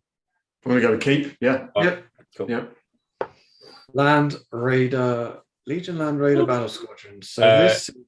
Are we going to do I'll do the Proteus. So I reckon the Proteus needed a buff because, and in fact, all Land Raiders needed a buff because it needs a transport capacity of 11 or 12. Like, it's an absolute pain having been maxed out with 5 Terminators in there when they need a character within there, and it's an absolute pain having like a veteran squad maxed out at 10. You needed a character in there, so like it doesn't need changing much, but the transport capacity desperately needed changing, so it does need a bit of a buff, this one.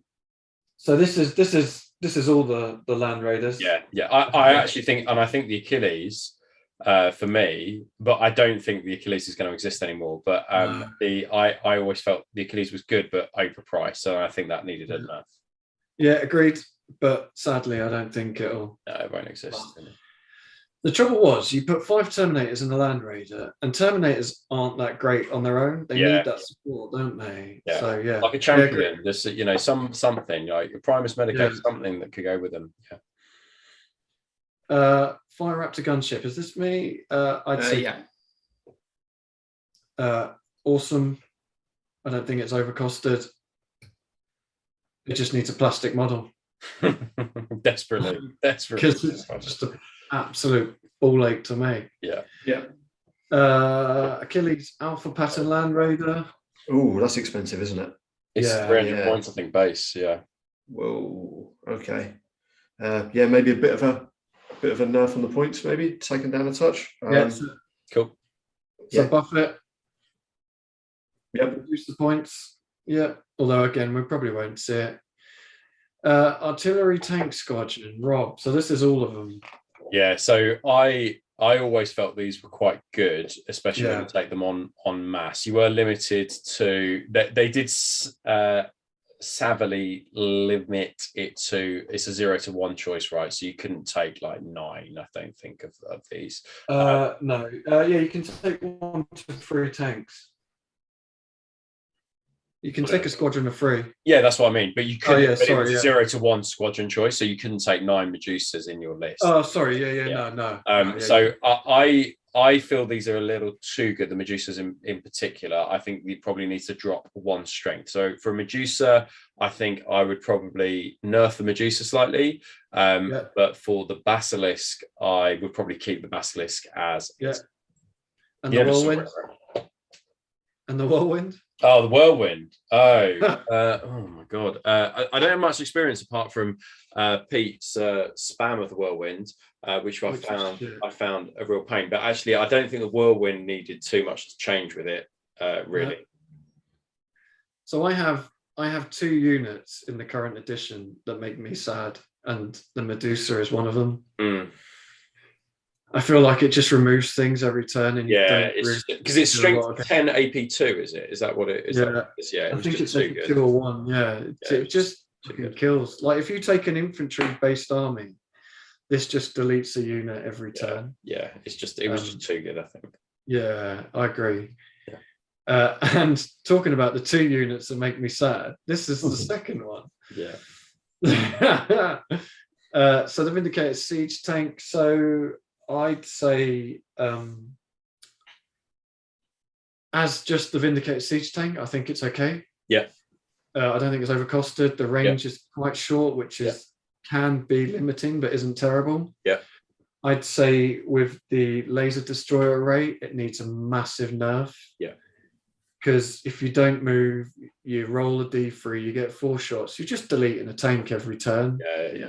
Like they're just guaranteed to remove tanks, and it's just if you're playing against it and you can't hide from it, it's one of those things where you struggle to not get salty that you're just taking your models off. It's just so efficient at killing tanks. So I'd say nerf the laser and keep the siege tank. Spartan assault tank, the beast. Oh yeah, keep it. It's all good. Nothing wrong with that bad boy. Yeah. Rob, Cestus assault rat. I'm not so sure we're going to see much of this, but I actually think this was a really good tank, and it has some really cool rules. Flyer has some really cool rules. Keep it as is. Yeah, I agree, and I really hope they bring a plastic model out, and they do. Fingers crossed for this. It would be really cool if they do, because this is just awesome, isn't it? It's such a cool. I've only played against it a couple of times, and they're really good, but they're just. I don't. Can you even buy it from Forge World anymore? No, it doesn't exist anymore. So yeah.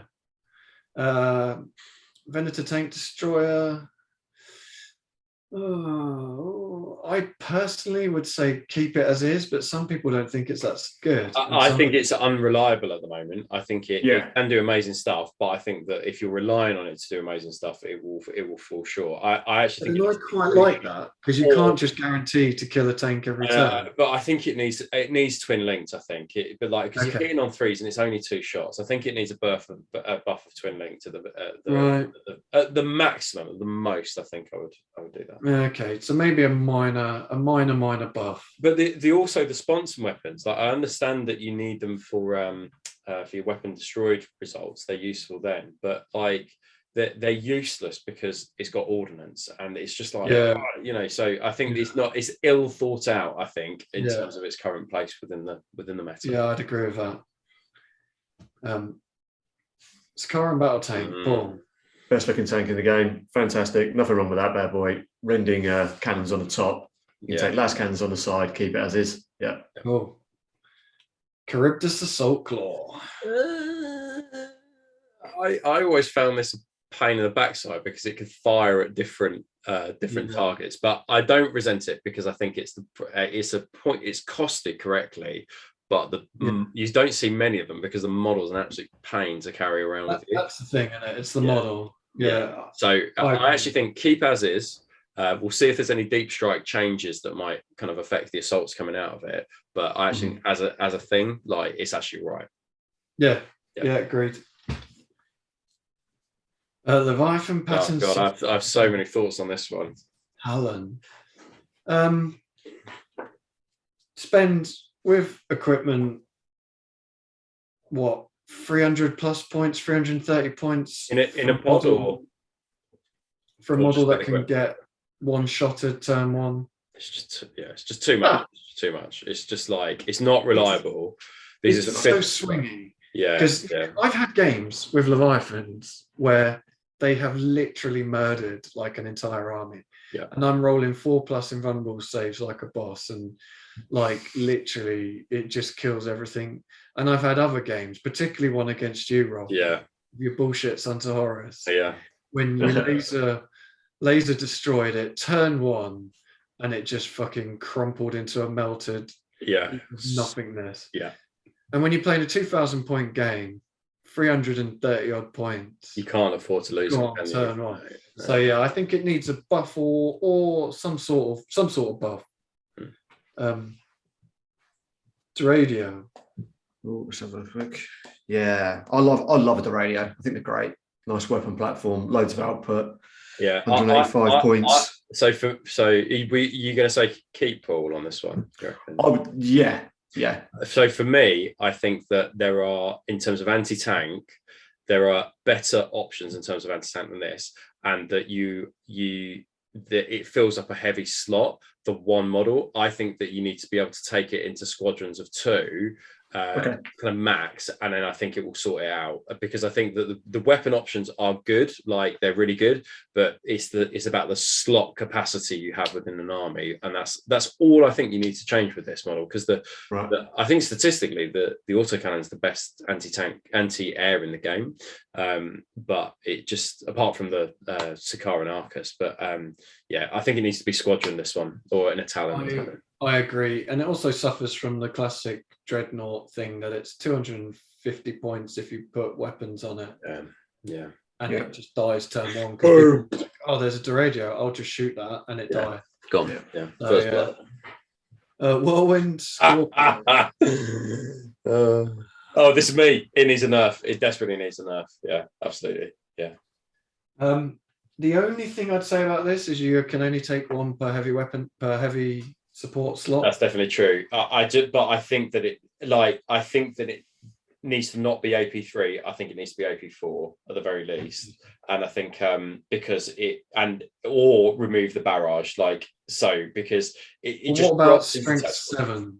Strength 7 I'd take, but even then you're still killing big tactical blobs really quickly.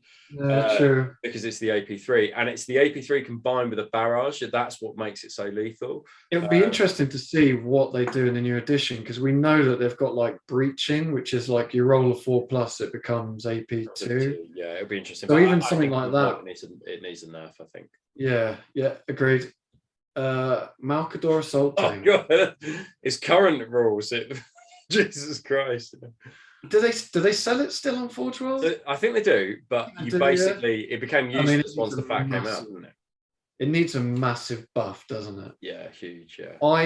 This is a tank that I have mixed feelings about, because I love the model, but it just doesn't feel like a Legion model to me. Yeah. I just never thought it should even be in a Legion army. This should be a militia tank. Yeah, absolutely. It's the way I feel about it. Because it was a Lord of War in a heavy slot, wasn't it? Basically. Basically it was. That's what they did. And then they fact it, and it became basically just kind of useless overnight. Yeah, exactly that. It literally became pointless overnight because they made it heavy instead of super heavy. And then because there was all sorts of things around its ordnance weapons and things like that. Yeah, so it couldn't fire any of the other weapons. It was a nightmare. It was shit. But it still just doesn't feel like a Legion tank to me. Yeah. So I will say it needs a massive buff, an easy fix. Mm-hmm. But it'll be interesting to see whether we see it in the new edition. Yeah, absolutely. Cerberus Heavy Tank Destroyer. Never come up against one of these. What the not? Flipping heck. It basically it's got I think it's D3 shots from memory serves, but it's strength 10 AP1. Yeah, strength 10 AP1. If you don't pen, it does a feedback loop, and then it removes some of your hull points as well. Yeah. Dangerous energy. Yeah, you lose a hull point. Yeah, okay. Oh, interesting. That is fucking expensive. Yeah, super heavy. God. Yeah. Points. Yeah, I guess keep it. Why not? Yeah. Maybe take. I personally say it needs a buff. Yeah. But I would also say that I love this model. If they ever did a plastic version of this, I'd snap it up straight away. Even if they made it worse, I just think the model is fucking awesome. But you never see it, do you? You never see it. Because it's a Lord of War and there's better options. Yeah. Typhon Heavy Siege Tank. This I think needs a nerf slightly, actually, because I think the strength. Really? Yeah, I think it's got a 7-inch blast. It's AP. Yeah. Is it AP1 or AP2?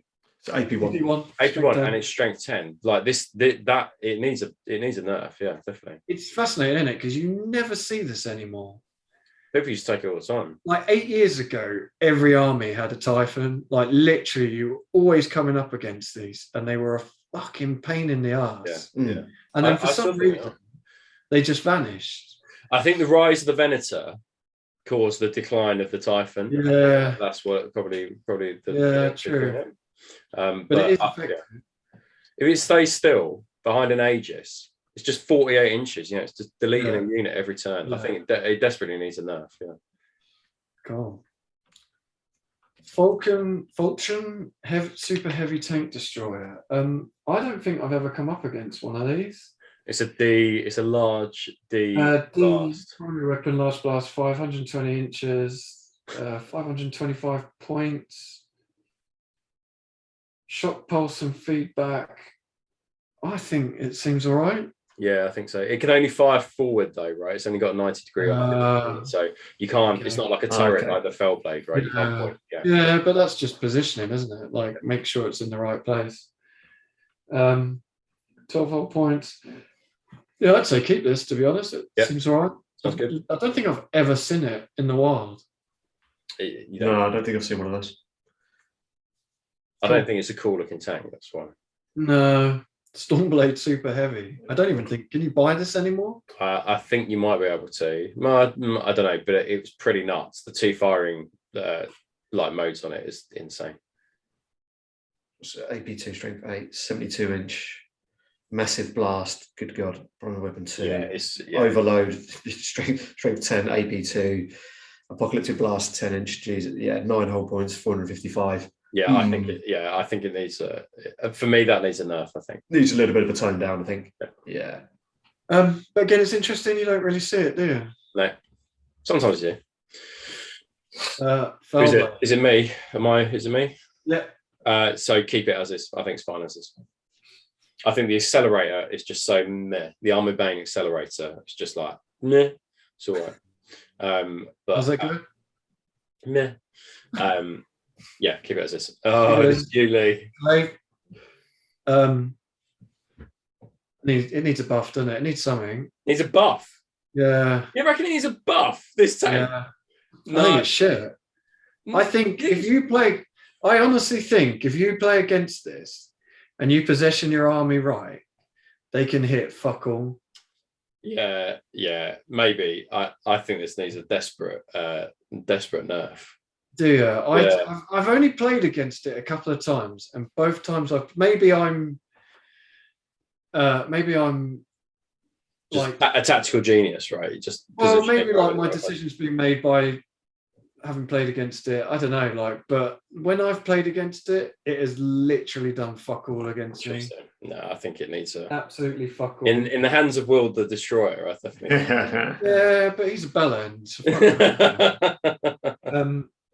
So it's basically strength 8 AP2, ignores cover, heavy beam. It's like an inch line, isn't it? Yeah. And anything under that inch line takes a hit. Yeah, but it's strength 8 AP2.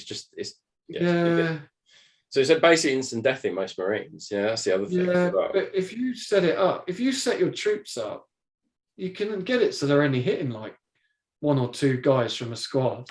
Maybe. I'm convinced it still needs a nerf, I think.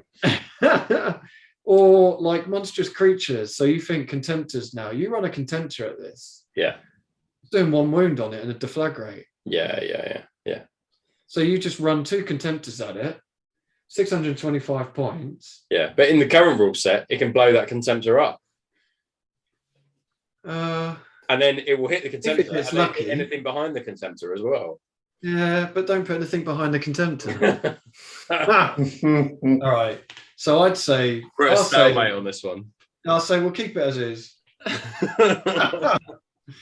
Thunderhawk Transporter. What a beast. I'm not sure they make this anymore, do they? No, this is no longer sold. But it's an awesome model. It's great. It's great. yeah, keep it as is, I guess. Yeah. Cool. Yeah. Next one. Vehicles, yeah. I don't really know what it does, to be honest. Land Raider. It drops off a Land Raider and is a hell of a lot of points for yeah, and being able to drop. I nearly didn't bother putting it on, but I was like, it's in the red book. Like, it's nice. It's a cool model. You're never going to like that whole thing in resin must weigh like a car. Yeah. I know what gun shit. Keep it. Keep it. Yeah. Mastodon. Oh my god! If you don't say buff it, oh man. I reckon. I reckon it's not that terrible, but it needs to lose about 200 points. Yeah, it needs to be buffed in the point sense. Yeah, definitely. It's way too expensive. It does what it does. It just doesn't do it very well, does it? Like if it explodes, it kills. So I played against this at the Weekender. It's the first time I've played against one properly. And I was a bit intimidated because it's a massive model. It's got fucking flare shields and this and that. And I didn't shoot it. It doesn't have a flare shield. It's got a void shield. That's one of the main void shield. Sorry, yeah. Void shield. Sorry, yeah, that's what I meant. So I didn't shoot it because I was like, well, I'm not going to kill it. I'm going to concentrate on everything else. Yeah. And then in one turn, I only had like fucking a handful of units left. And I put them all into that. And it's got 10 hull points. And I stripped its void shields and about 5 or 6 hull points in one turn of shooting, having only had literally like a handful of units left. And I was like, why the fuck didn't I shoot at this turn one? Yeah. I'd have blown it up turn one. Yeah. And then everything inside dies a horrible death. Yeah, it's just that also needs to be sorted about it as well. The fact that things blow up and die. Yeah. It desperately needs to be sorted. This needs a massive, massive buff. Yeah. Going forward. Yeah, massive buff. Yeah. Soaker pattern Stormbird. Fucking that beast. That is expensive. Yeah, money-wise and points-wise. Yeah, 850 points. It's got some fancy missiles, though. Oh, God. You'd only be able to see it in a 4,000-point Legion army. That's why you don't see it. Yeah. And you need to get supports on your gaming table. Yeah. You got an HGV to fucking bring it to an event. You know what I mean? Yeah. Fucking keep it. Why not? You're never going to see it. So that's the last one in the army book. Right. Fair. Okay, cool. That's it. So lots of them we would keep actually. What about the Sakaran Arcus? We didn't do the Sakaran Arcus because that's not in the red book. Oh, yes, it is. It should be. No, it's in the black book, isn't it? No, because it came later, didn't it? Yeah. Well, I'm going to say the Sakaran Arcus desperately needs a nerf. I was going to add them, but there's about 10,000 already. I mean, to be honest, it's a bit of fun, but for people who aren't in the hobby or getting into it, that gives you a kind of very quick overview of the current state of the Legion Army book. So it was a bit of fun, but it does serve a purpose of you get to see actually there's a fuckload of units. Not all of them are going to be going forward into the next edition. We're pretty certain the Legion Dreadnoughts are gone. The Quartus Contemptor's gone. I'd be interested to see if the Malcador tank survives. But and the Saestus as well, I think. I haven't heard anything about the Medusas, but I'm not convinced they're. I'm not convinced they're staying, but in the next one, I don't know. But yeah, a bit of fun.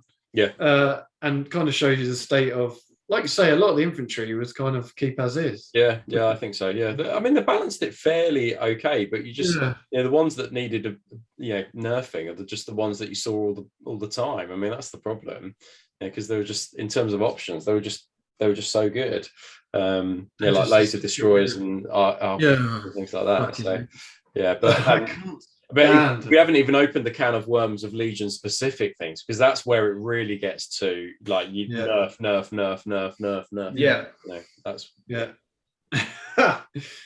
So that's it. That's it for the show. It is. That was the Heresy Tactica. We were contacted by a chap, I can't remember his name now. Was it James? James, yeah. So they're holding an event in Exeter on 10th to 11th September. 16-player narrative event, 3,000 points, £35 per ticket, which is a bargain. he sent us a load of pictures of the tables. It looks like they're having like each table is a like bespoke table, and pictures look pretty cool. I did have a look on the Facebook link, and it looks like it's actually sold out now. But if you are interested, if you're in the Exeter area, contact them, because they'll probably have a reserve list. Looks like a cool event. I never really hear of anything coming out of Exeter, to be honest. So it'd be good to get some heresy going off there. So yeah, check them out. Yeah, it's apostate_terrain on Instagram is James's handle. Okay, cool. And if you search for Orphan's Hope on Facebook, that'll take you to the event as well. The event page that they've set up. I think we'd probably be able to add a link, will we? I'm sure we'll work it out. I'll see what. Yeah, we can. So that's it. Thank you very much for watching. Quite a long one, this one. Hopefully we weren't too harsh on the open day. Like I say, we did enjoy ourselves. It was awesome. I think the trouble is sometimes passion can come across as rant, and hopefully it didn't come across as ranting. I don't think they were particularly negative points, just easy fixes, really. Easy wins. Hopefully, easy wins for next time. A little bit of fun with the Heresy Tactica. Keep doing the Heresy Hammer, #HeresyHammer. Keep showing us the models you're working on. We'll hopefully be recording again at the end of this month. So we'll whack up a load more Heresy Hammer pictures. If you like us, please like, subscribe, and comment. You know, we're trying to get to that elite influencer status. Yes. We're feeding off likes. Like and subscribe. Nourishes our soul, the likes, doesn't it? I would like to. I'm hoping by the time of our next show, we might be in full swing of kind of like pre-orders and what everyone will be ordering and while they'll be ordering it, and next projects now that we absolutely. that will be the great content for that. And if you do have any questions, we're on Instagram. I can't remember what it is. We should have probably put it up. Is it Heresy Hammer 30K podcast? I think on Instagram. Heresy Hammer podcast. Or like I say, I joke about the like and subscribe, but it just lets us know that you're enjoying it. You know, drop a comment. One thing with the comments on the YouTube channel is it might not appear straight away because we check the comments before we put them on. Not because we like to censor people. Yeah, we're like Russia at the minute. You know, like if you say what we want, fucking gone. Like, like. Just because we don't want it to turn into a shit show. And to be honest, we haven't. Every comment we let go through on the last one, we just don't want it to turn into a shit show with people arguing. We don't want we just want everyone to agree with our opinions. That's ultimately. That is the way. It's been like open and honest. So if you put a comment up there and it doesn't appear straight away, that's why, because we have to put it through the censor. The censorship bureau. If you have any questions, you want to send us any lists or anything, you want to send us any events, email us at heresyhammer30k@gmail.com. And that's it. Hope you enjoyed it. Take care. Cheers, guys. Thank you. Bye-bye.